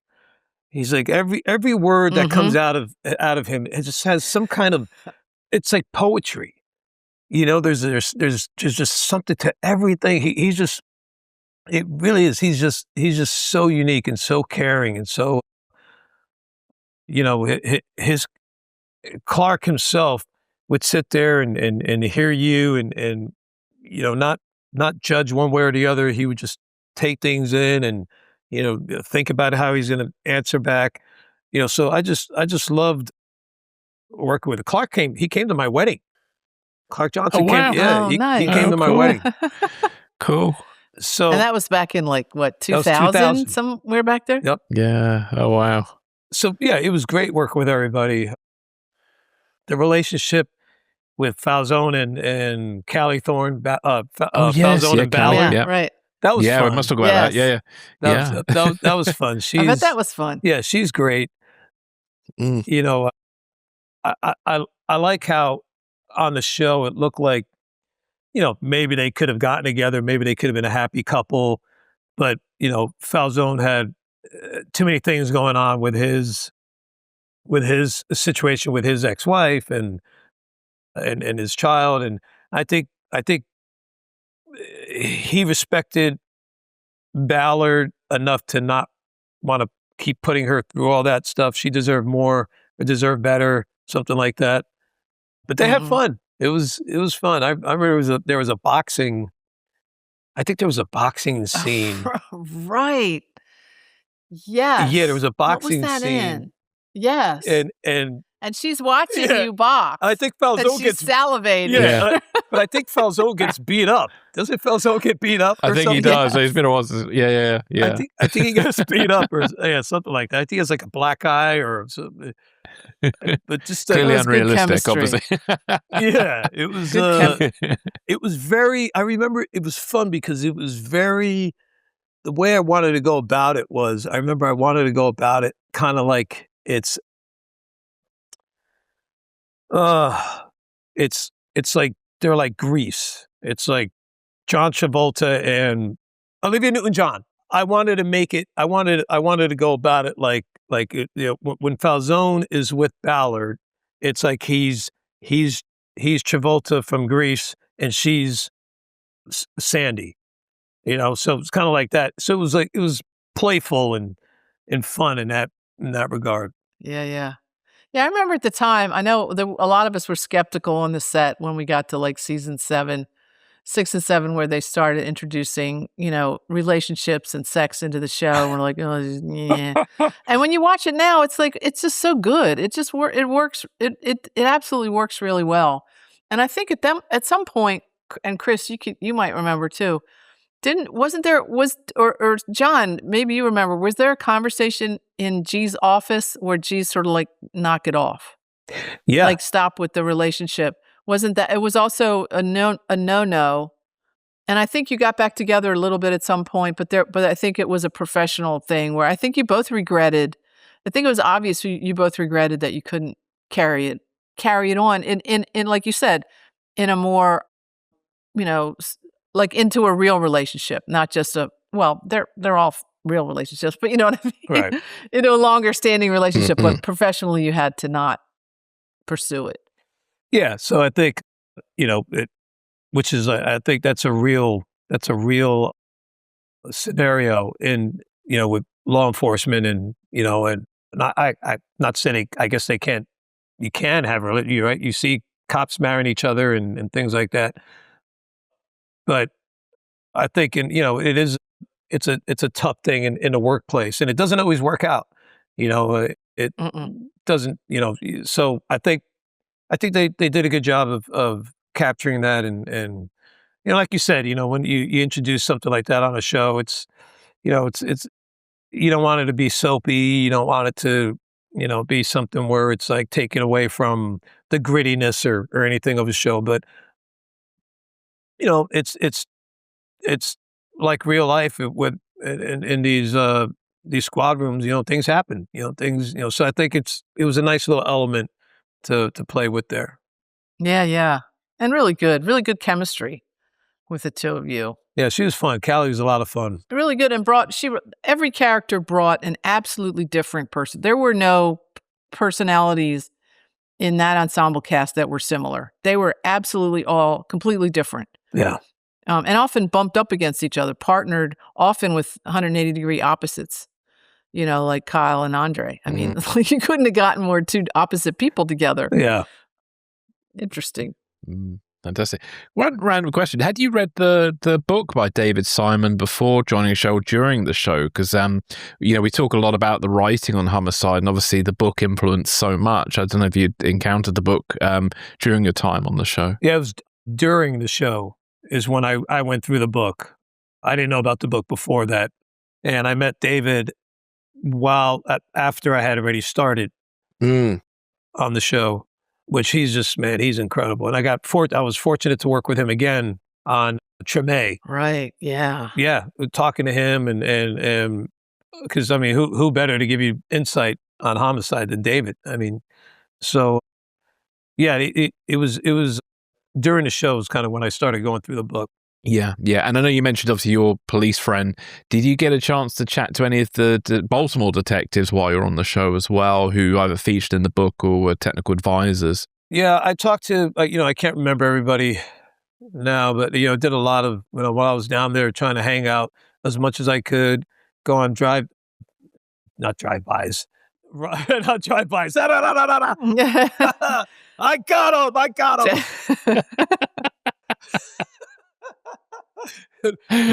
Ride-alongs. Drive-bys were for another movie. Yeah. Yeah, right.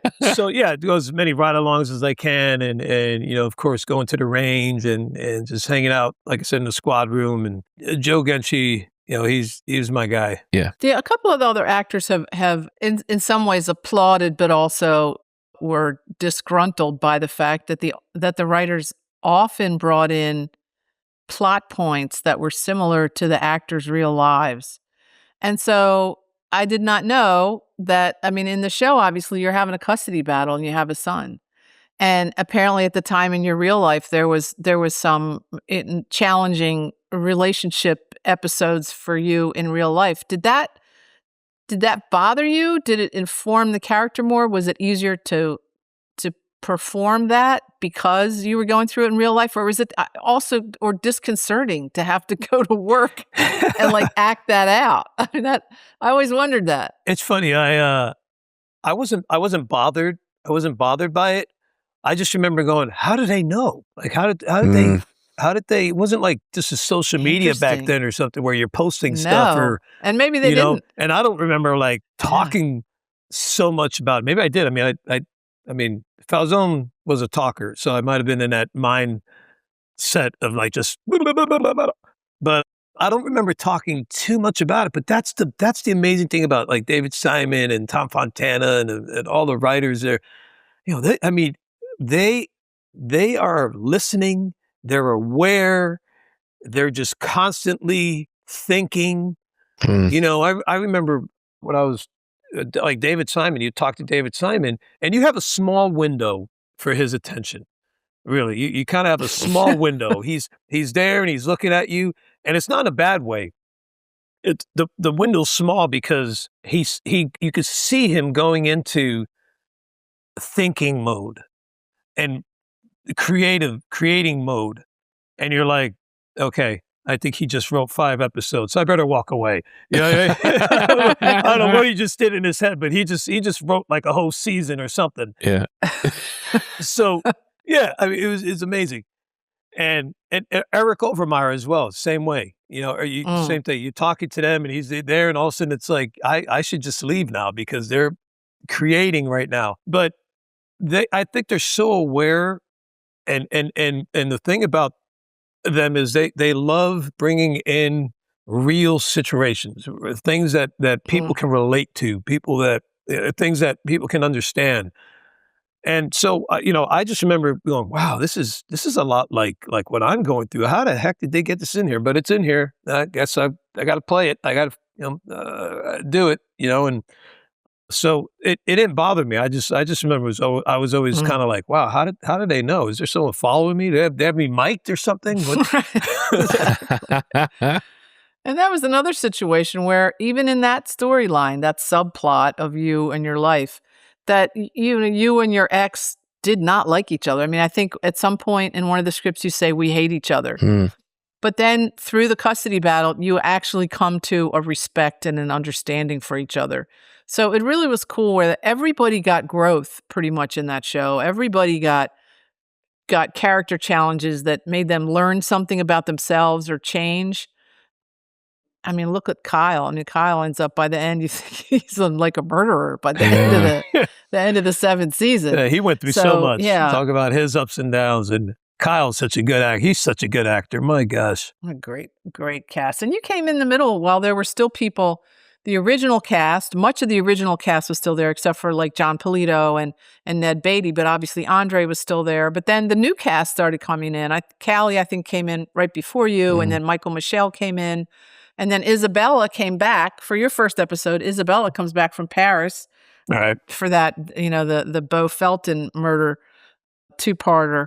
So you really had, it was a constant mix of the ensemble cast, not even the same ensemble cast, right? Yeah. Yeah. It was just so fortunate to work with so many good, talented people. And you mentioned Michael Michelle. Michael Michelle, she came in and wow, she brought a whole different perspective. She came in with a don't even try to mess with me kind of, I'm coming in here and I'm female or whatever, and I'm, I look this way and stuff, but I will knock you out, kind of thing. There's no questions with her. She came in and she was tough. She was a tough cookie, and I think she played it really well. Yeah. Callie, as Ballard.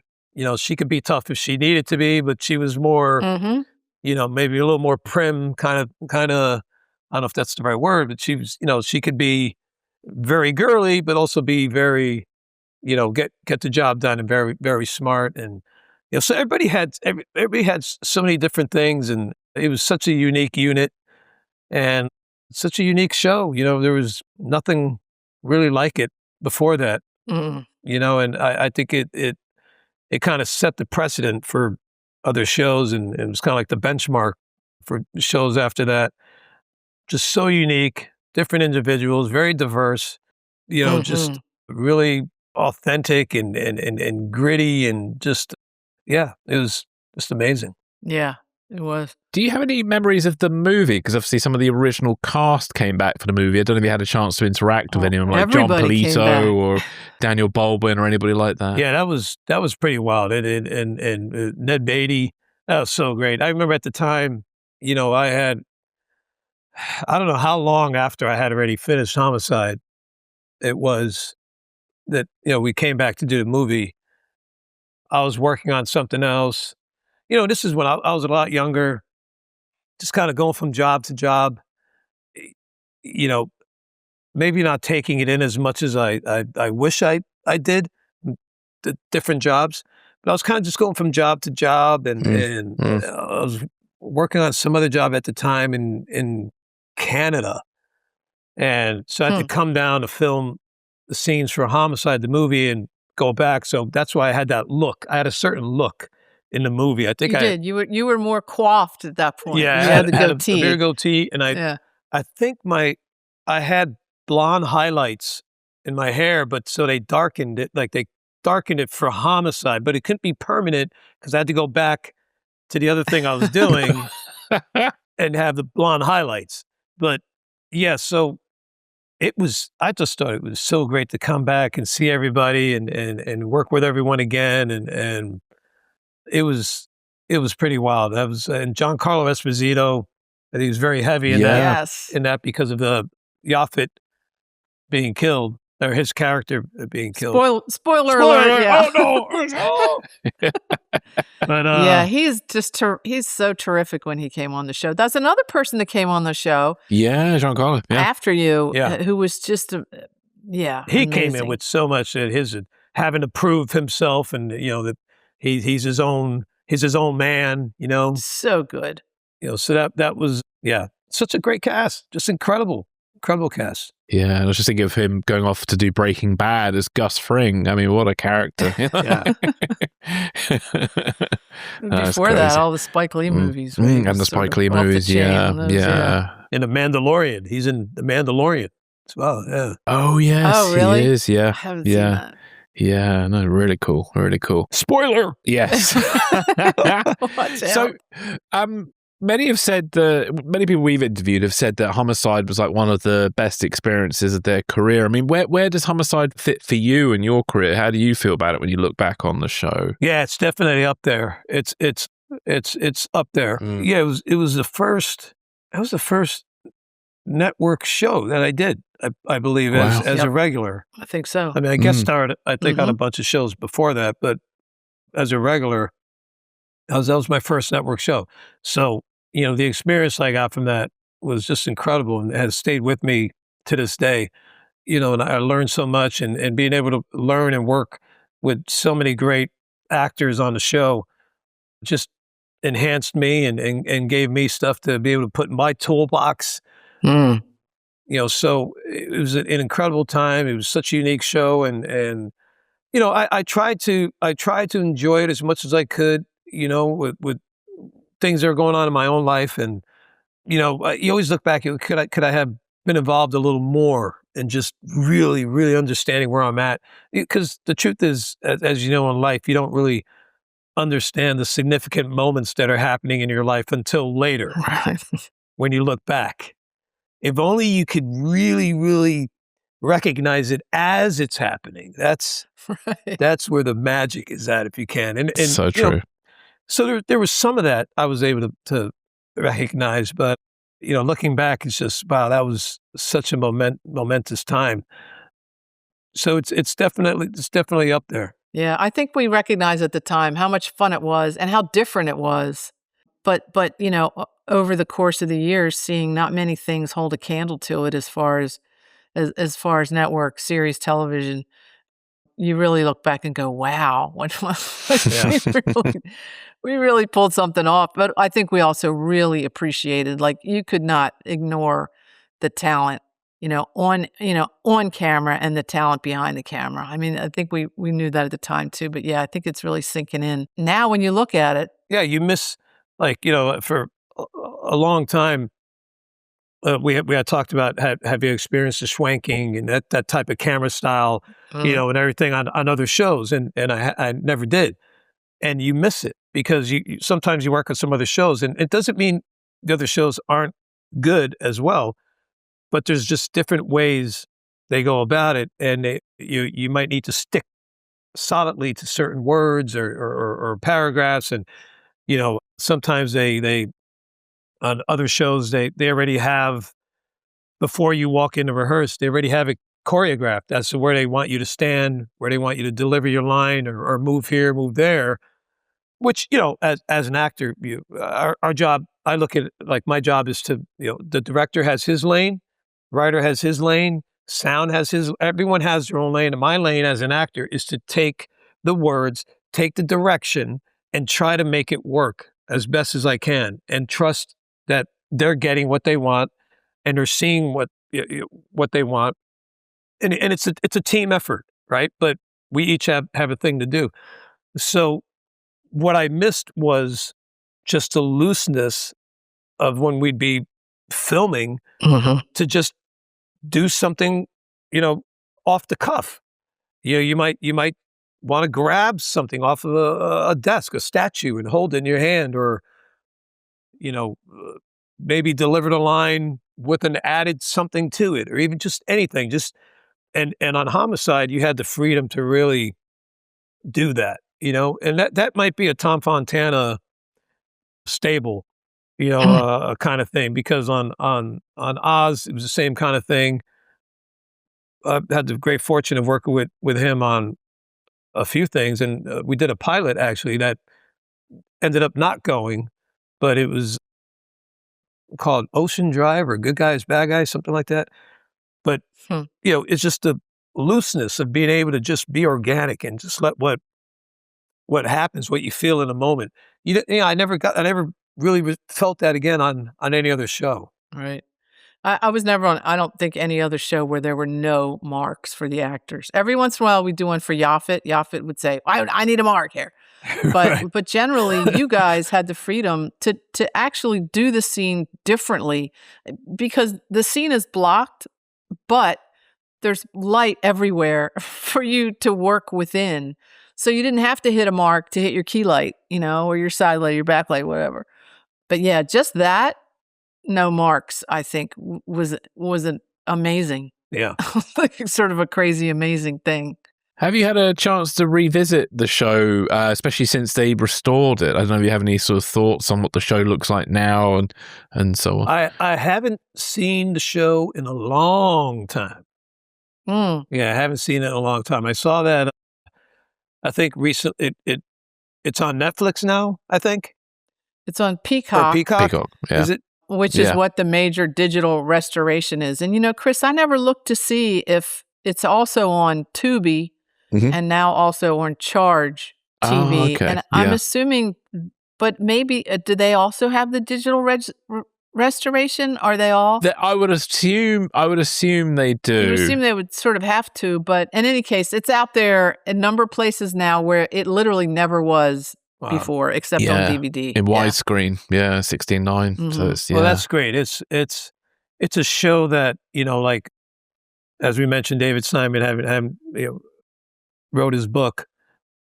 The show itself, Homicide, is like a visual novel, so I think it's for many people to be able to, see it now and watch it now. It's, it's like picking up a vintage, great novel and being able to see it and play out, so I think it's great. It's like The Wire.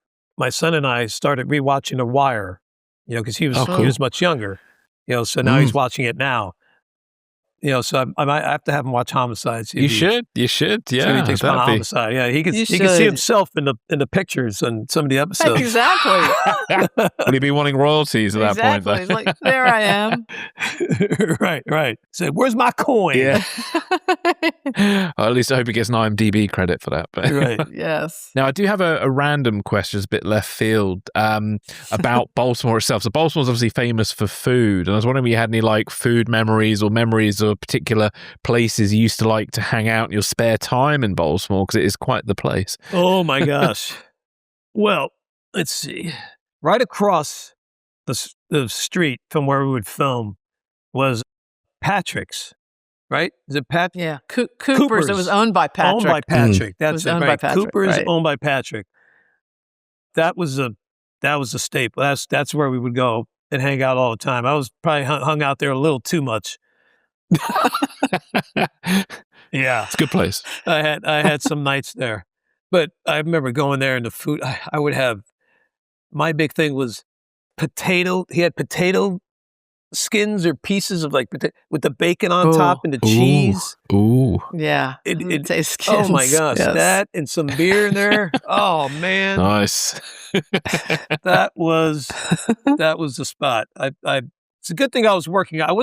I had some moments where I kind of slacked on the working out. And you could see Falsone going in. Falsone went maybe a little bit of chunky to back to thin. I don't know. We got to see. But fortunately, I was working out because I was eating potato skins way too late at night and drinking way too late at night. But that was such a great place to hang out. Oh, cool. Mm-hmm. Have you been back to Baltimore since at all? It's been a while.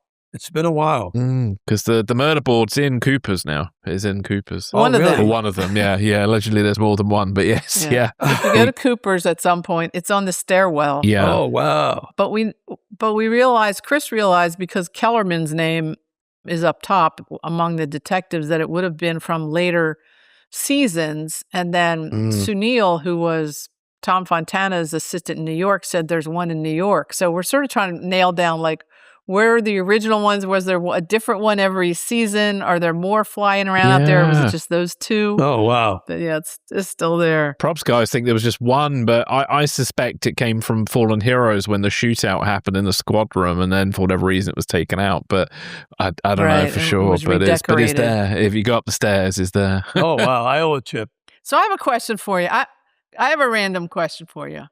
So in that scene where you're singing in the bar with Charles Durning, trying to get Charles Durning to sing, and you start singing If You Think I'm Sexy, but your mannerisms are very Elvis. Oh, really? And then I remember there was a big party, name drop, at Lulu's apartment. And what was an apartment? She lived in a loft on Central Avenue. There was a gigantic party for the cast and crew, and also all the other artists that lived in that building.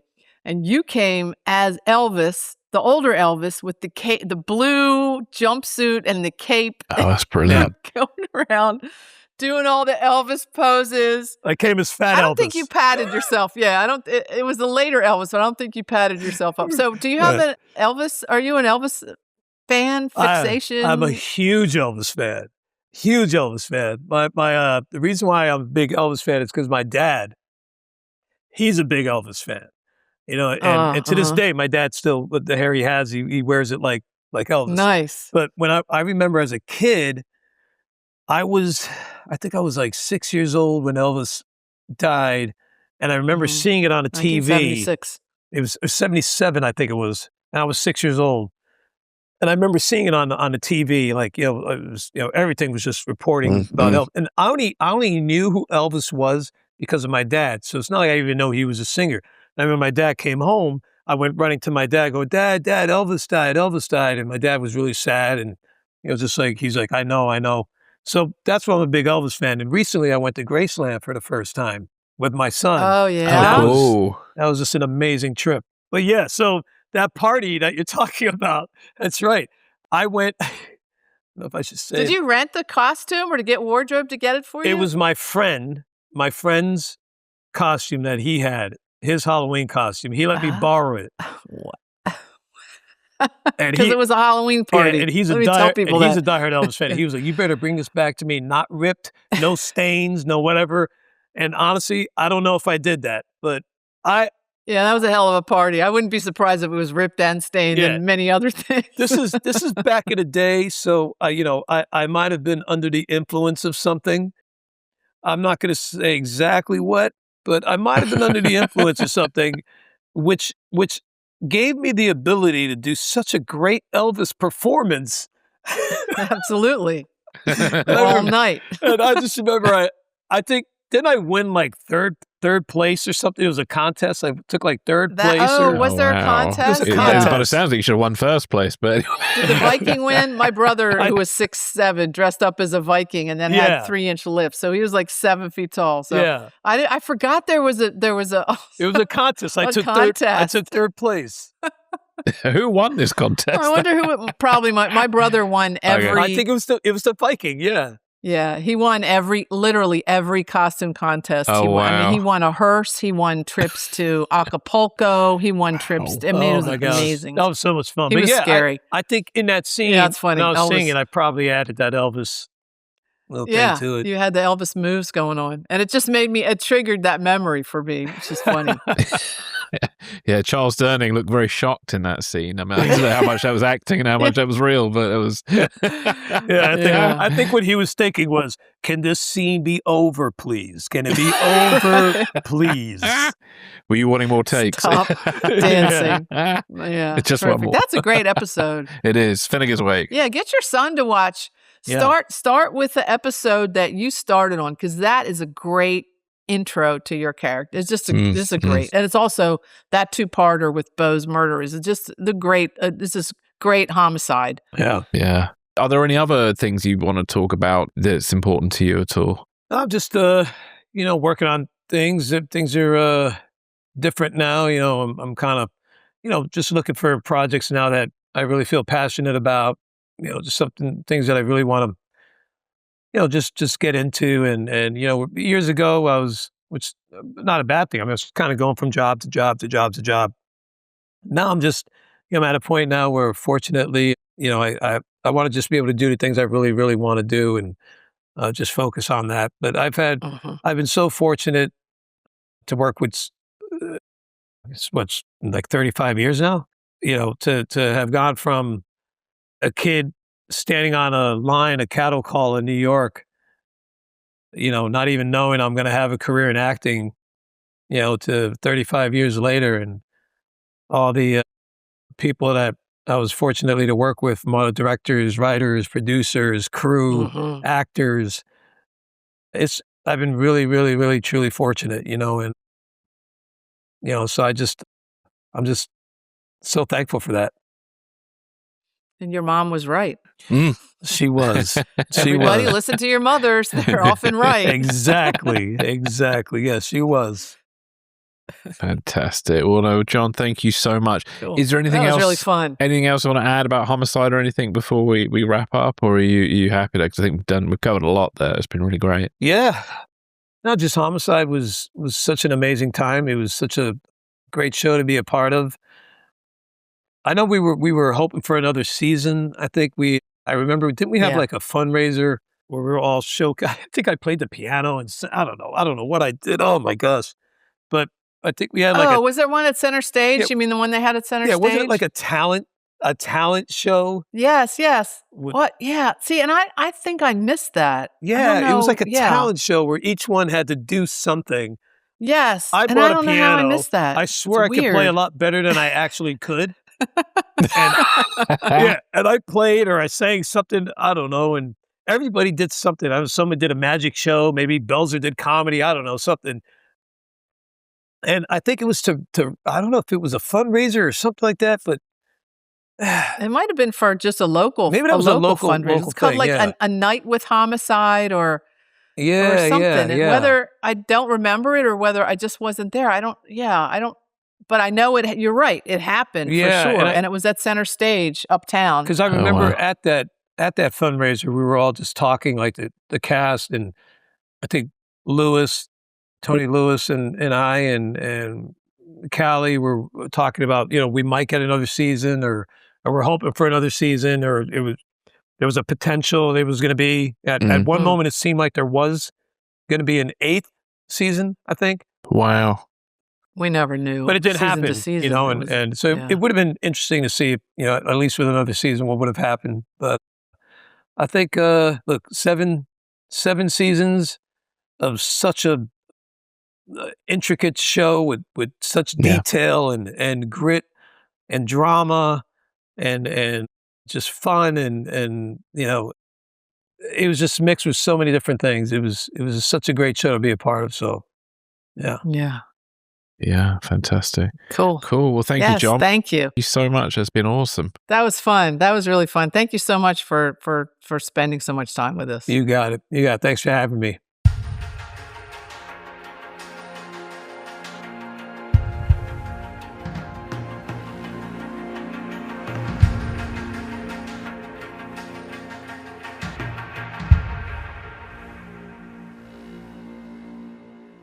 So that was John, and I really, really enjoyed that one. And I will just say off the bat, one of the funniest things in the opening, where his mother recommended he take up acting as a backup career from his wanting to be a boxer. And as we were saying in the episode, is like turning to acting as your backup career is, yeah, it doesn't work out for a lot of people. But for John, he did incredibly well. So, you know.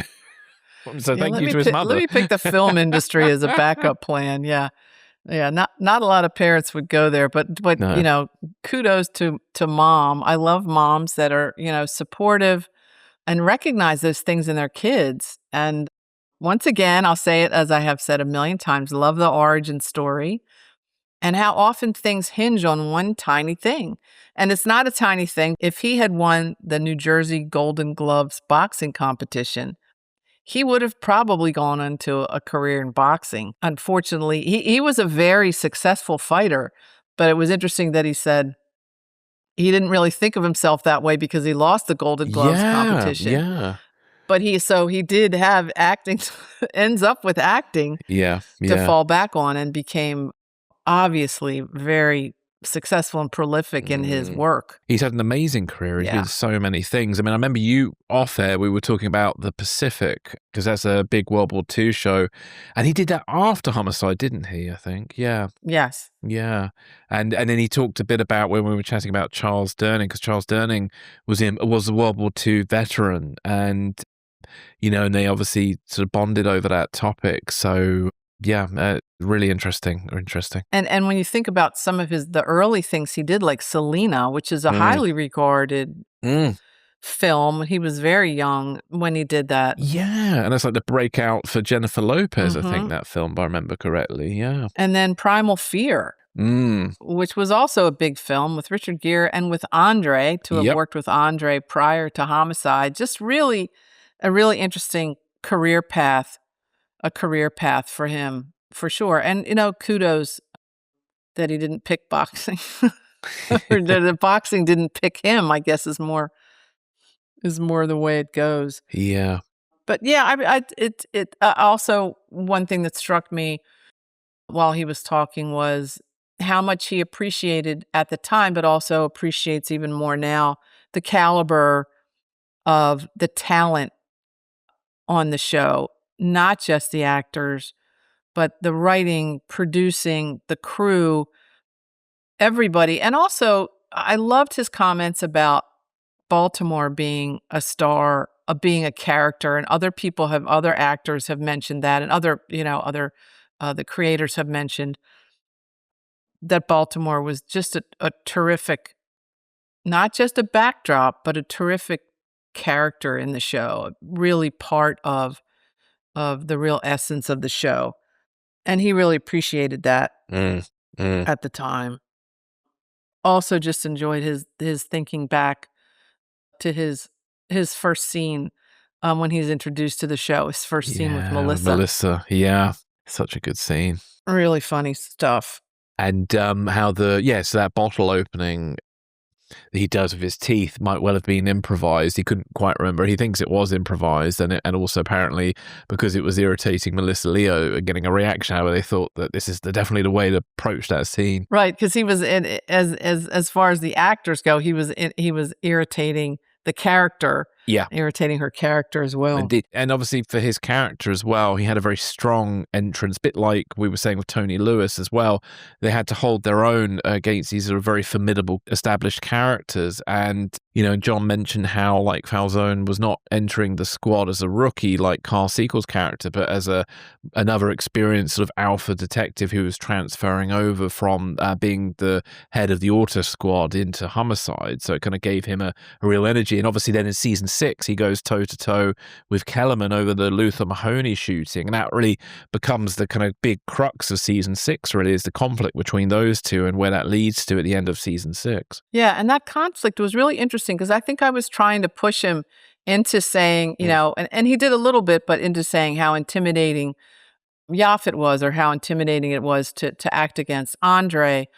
But he actually pulled out Reed because obviously that was a really intense relationship between the two of them as he's having to investigate, as John's character as Falsone is having to investigate Kellerman's character and what he bumped up against there, but also feeling the heat in Reed's acting. And he says something like Reed was really locked in to the Kellerman character, so much so that John said that at some points he was worried that he didn't like that Reed didn't like John, and that's why the scenes were so intense. But it was just because Reed was really finding the depths of that character and his anger, and he was also incredibly conflicted, but also just really at some points going off the deep end.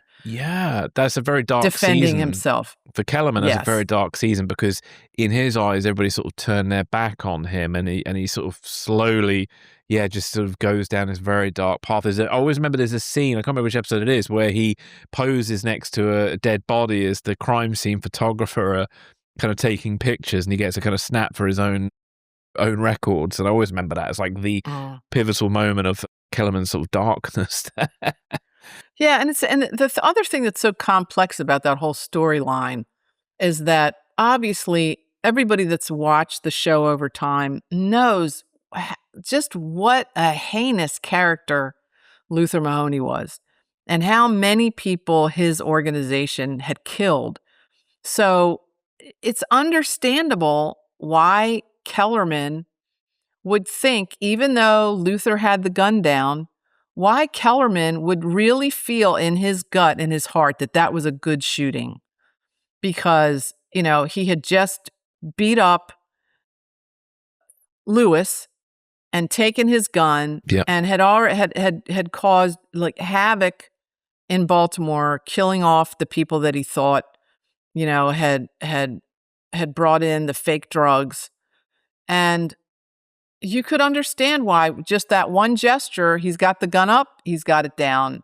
And when it's down, it's not a good shooting.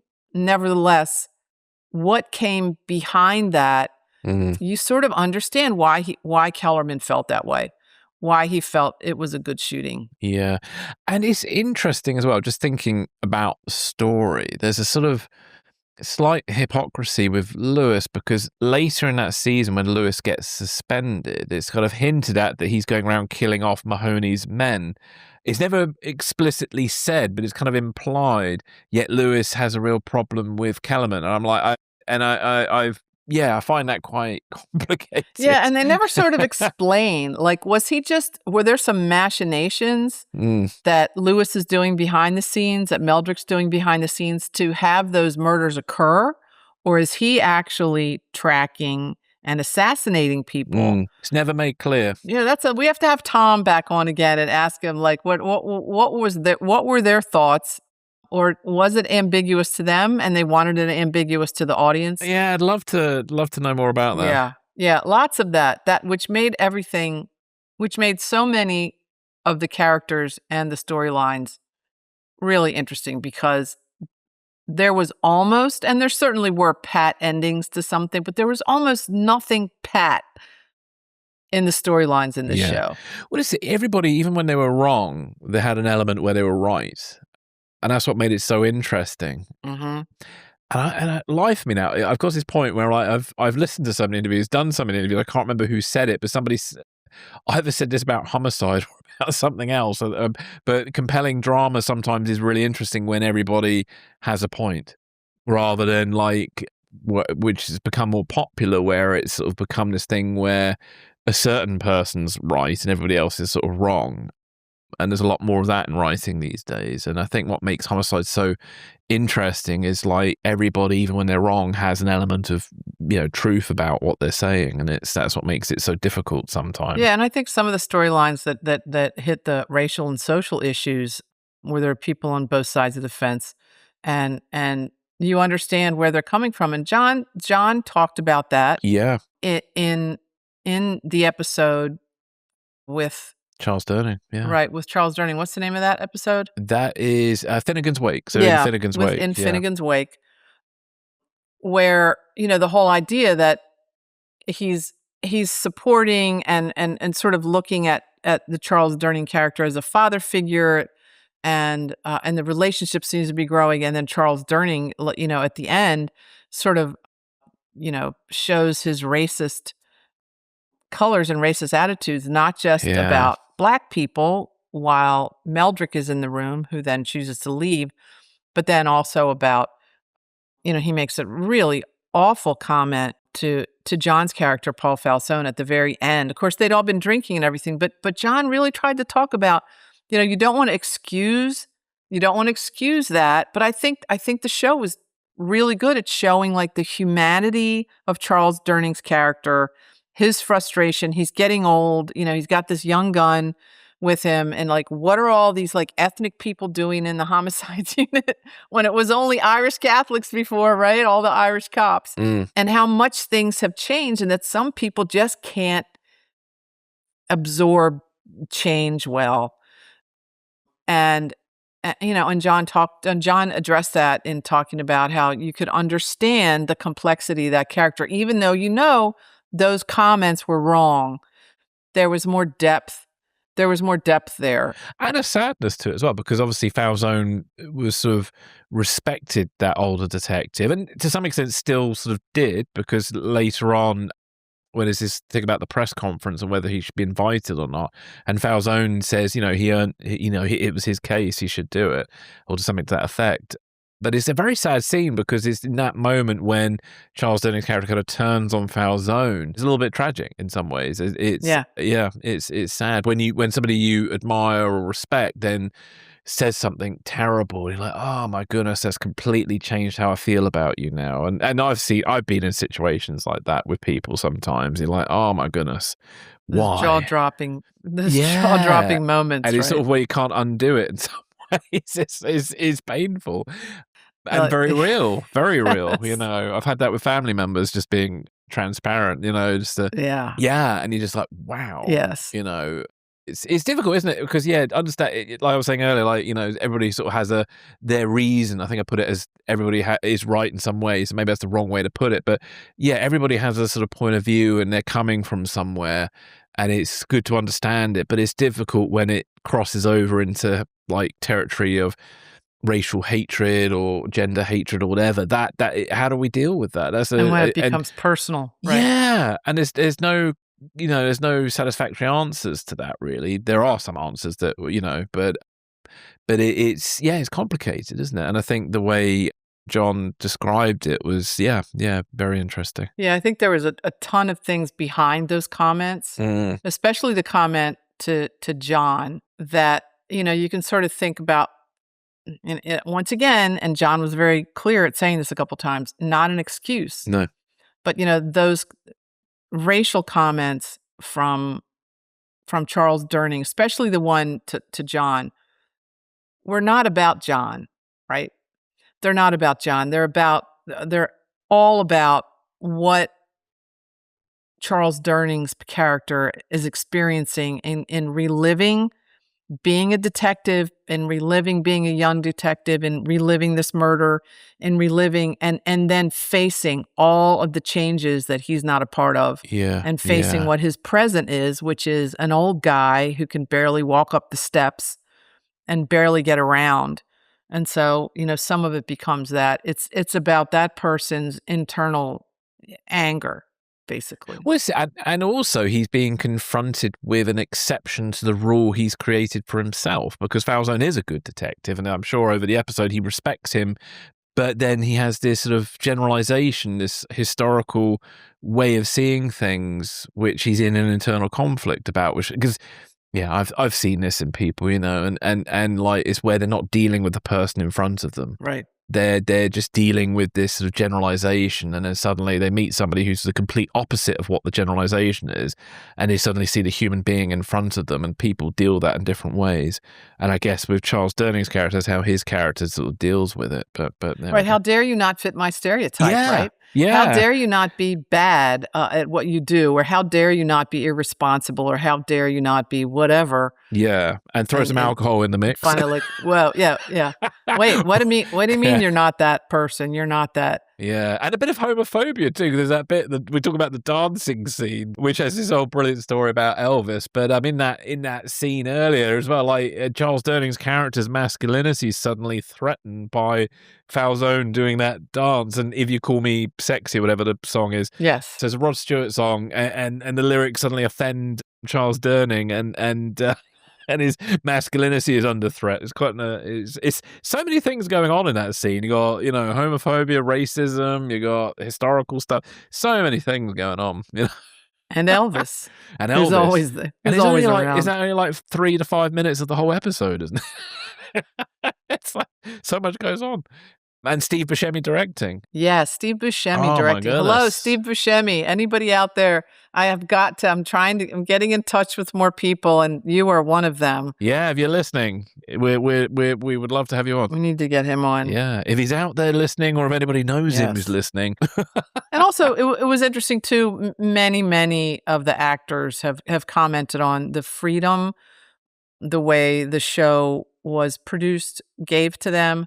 Especially in the way that we shot it, that there were no marks, that there was, rehearsals to see where people are, but not any strict guidance on you have to do the scene. You did not have to do the scene the same way every time we did a take, which is really unusual for television production or film production. It's like you've got the whole room lit or whatever for people moving and reacting and acting in certain spaces. Yeah. And that was not the case on this show. And also, I love that, and a number of the actors have commented that even if the scene was all about, let's say, it was all about Richard Belzer's character, and the last line even maybe is Munch talking, but sometimes you could get the tell from, at this point, when John came into the show, it was Alex Zakshevsky who was the cameraman, but Jon before that, the tell was if they were looking around the room with their other eye that wasn't in the eyepiece, you better be ready. Yeah. And you better be ready even if you don't see the tell, because you never knew when, and he talked about the Shvanking. Yeah, so what was the Shvanking? Yeah. Well, that's what Alex called it, because Alex is a Polish cameraman or of Polish descent, right? And so Shvanking instead of swinging, so it means I'm swinging over that way, right? So I'm shrinking. We're doing some more shrinking over there. and that I love that idea that it keeps the actors on their toes, and that they have to act in the scene. They have to stay in scene with what's happening, even if they're not on camera. Yeah. Because they never know when they will be. And that Jon, I think, mentioned sometimes the best end to those scenes was not a close-up on the person who had the last line, but a close-up on the reaction of the other actors in the scene, or one of the other actors in the scene. And that those buttons at the end of the scene sometimes were more interesting by doing it in an untraditional way. And that Jon really liked that. He said he hasn't really experienced that anywhere else. No. It's a very, especially in television, I think that's quite rare, because of the problem with TV is always this constant schedule and getting things done. For a lot of network television, it was like 7 days, wasn't it, to do an episode? I think it's extended now to like 14 or something for the high-end prestige shows. But the thing is, even with those prestige shows, a lot of those now are all about the camera work. They're all about the very beautiful cinematography that takes hours to set up so the camera can do a feature film kind of move on a Technicrane, and then the actors say the right line at the right moment as the camera goes into a close-up. I mean, it's become very technical, and a lot of waiting, I think. And how fast we shot in that style, but it really encompassed the energy and the edgy, and that word overused, gritty nature of the show, to have it be, you couldn't have expectations about what was going to happen next, which I think made the drama, even more interesting. And along with the idea of the handheld camera and the Shvanking, I loved that he talked about the focus pulling. I love it when actors recognize what the crew is doing all around them to make this happen. And that sometimes when Alex or Jean was Shvanking or swinging around the room, the camera assistant, whether it was Boots or whether it was Dave, has a focus extension on one side of the camera. Normally you're standing, if you're looking out, you're standing on the left side of the camera. But if you're in a space where he swings around and there's no room for you on that side, they would duck under the camera while he's swinging, and the focus extension was long enough. Sometimes we would put two together, or maybe three. The whip, I said. The whip, the focus extension, also known as the whip, which really makes sense when they're whipping the camera around. So they would duck under the camera as the cameraman's swinging the camera and come up on the other side while they're still focusing the camera. I mean, and I loved it that Jon pulled out that very specific thing. And for Jon, because that's at the point where Alex was the cameraman, that would have been Dave ducking under the camera. But also, Boots also had to do the same thing with Jon. But I love that he recognized how hard the crew worked. Because, I've been on sets where crew people go, no, they're not, I can't do that, or cut, or I fucked it up, and it's, let's bust a take. And that did not happen. That almost never happened on the show where anybody in the crew ever busted a take. I mean, unless we were laughing or something in the background. But yeah, that just shows you the dedication of a crew that jumps to it and deals with how it was a never changing scenario on that show, and how well they performed in that situation. Yeah. And there's one other thing that Jon Seda stood out for me, was how he described the squad room as the heart of the series. Yes. Because of the constant movement, the banter, the overlapping conversations between the detectives.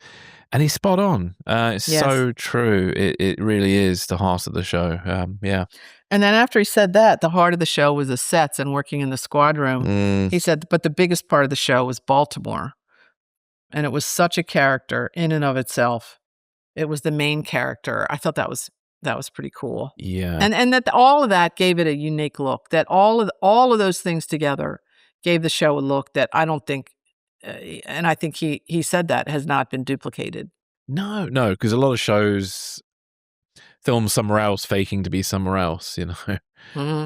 So it's Baltimore was very lucky because NYPD Blue, which is the Compesta show, was filmed in Los Angeles with just second unit stuff in New York. So yeah, it's which one good thing about the Dick Wolf shows, like Law and Order, they're actually filmed in New York or Chicago. Mm-hmm.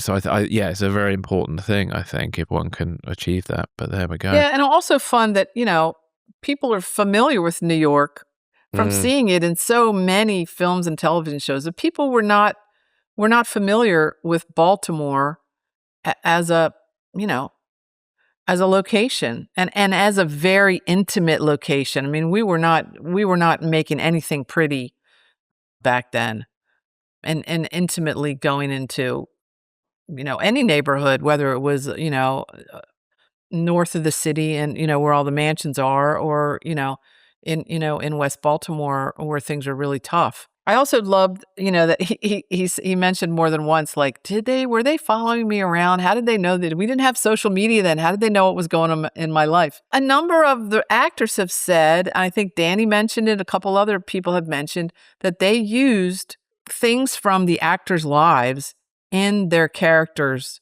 makeup. And certainly the storyline for Jon, had some similar aspects to his life. And I also loved that he talked about working with the kids and why, and it made him think about his own son at the time. Yeah, no, that's brilliant. Now, I was fascinated by the Halloween party and dressed as Elvis. I was wondering if there was any point of view you can give us on all of this, because that was really interesting. Well, let's say I had a bit of a crush on Jon at the time. I'm sure many people, women on the show did. I also am a huge Elvis fan. So when he showed up as Elvis to that party, it was like a double whammy. It's like, oh my God, it's Jon as Elvis. So any insight? He was doing all the moves for sure. I do remember that. And it was a light blue, like a powder blue jumpsuit with a cape. Yeah. So he had the whole dramatic look going on there. But that was a shout out to my friend Lulu, who is an amazing party giver. And that was in one of those big old, what had been either an industrial building, factory, or a warehouse. Oh, cool. So it had all this like big old spaces in it. And she had an apartment up on the second or third floor. It also was home to a group of Baltimore artists and actors who also gave concerts and stuff there. And so the party was in this giant space in this big warehouse building. And it was a Halloween party. I believe it was on November 1st. So right after Halloween night. And it was, cast, crew, everybody was there. It was really fun. I was dressed as an urban vampire, so a couple of the guys remember I was going around biting people on the neck. And some of them commented, I won't name names, about how much they liked it. Oh, that'll get you seen by HR this day and age. So both Yeah, you biting exactly. people and their reaction to it. Exactly. I also had a chrome martini shaker with martinis in it over my shoulder. And I was going around pouring martinis for people. So we are. It was terrific fun with the actors and the crew. And lots of great music, and Jon was just funny. He laid it on. He laid on the Elvis act for that. That was a lot of fun too. And shout out to my brother who Jon remembered. He's like, I think the Viking one. Yeah, that was my giant brother winning another Halloween costume contest. Brilliant, cool. But yeah, and just a few other comments. Interesting him talking about Larry and Leslie Libman, who was a team of directors, which I had never seen before or since. And he said he had never seen a team, which was cool. And that he really loved doing the crossover episodes with the Dick Wolf people, which then, of course, got him into the Dick Wolf franchise for sure. And then also his enjoying working with Jerry Orbach and Sam Waterston, like this like really amazing old school TV actors who, as a young actor, he got to be with, which I think, he said how much he enjoyed that and how much he revered them and being able to work with them. Yeah. And I also love the part we talked about where how his character figures out who are the Italians that are pretending to be from Connecticut. That was good. That was funny. And I did want to go back and talk about real quick that what luck that he had a friend who was a police detective in New Jersey. Yeah. Who he got to go run around with. Yeah. And see some things as a cop, and also to not completely base, but to base some of his character on his friend. Was it Joe? What was his last name? Genchi. Yeah. On Joe's sort of the personification of a tough police detective.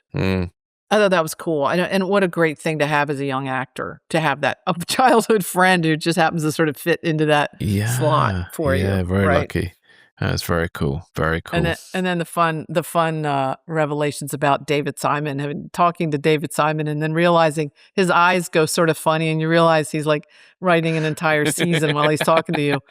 And then he'd worked with with David again on Treme. Yes, on Treme, yeah. Yeah, lots of great connections. Yeah, lots of great connections there. I thought it was a really great interview. Really enjoyed that. And thank you again to Jon for your time on the show. Really, really appreciate it. Yeah, thanks, Jon.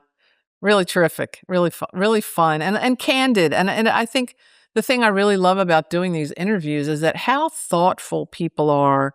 You know, they're not just skimming over and giving us superficial answers about how much they love things or how much, they're being very thoughtful about it. And I think the reason for that is because this show, was so influential, not just in the greater television world, but so influential in their own careers. Yeah, indeed. Yeah, and usually for a few people, the beginning of their career too. So especially for Jon and to some extent, and with Tony Lewis as well. So yeah. Good stuff. Great stuff. Thank you, Jon. That was terrific. Yeah. And I did want to mention, we mentioned Cooper's Tavern so many times where we all hung out, and Jon really went deep on how much he loved going over there. And I just want to say the owner is Patrick Russell, who owns a couple of other restaurants, including the Irish restaurant next door, Sláinte, and a Cooper's in North Baltimore County. And I think he has one in D.C. now. So shout out to Patrick Russell and Cooper's, because he was an absolutely just a terrific host to us and also host to the reunion. Yeah. He's such a terrific guy and also a terrific philanthropist apparently around Baltimore as well. So shout out to Patrick Russell. Thank you.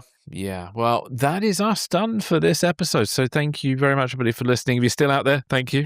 And, I hope you enjoy the continuing episodes that we've got coming up. And thank you very much for listening. Take care. Yep.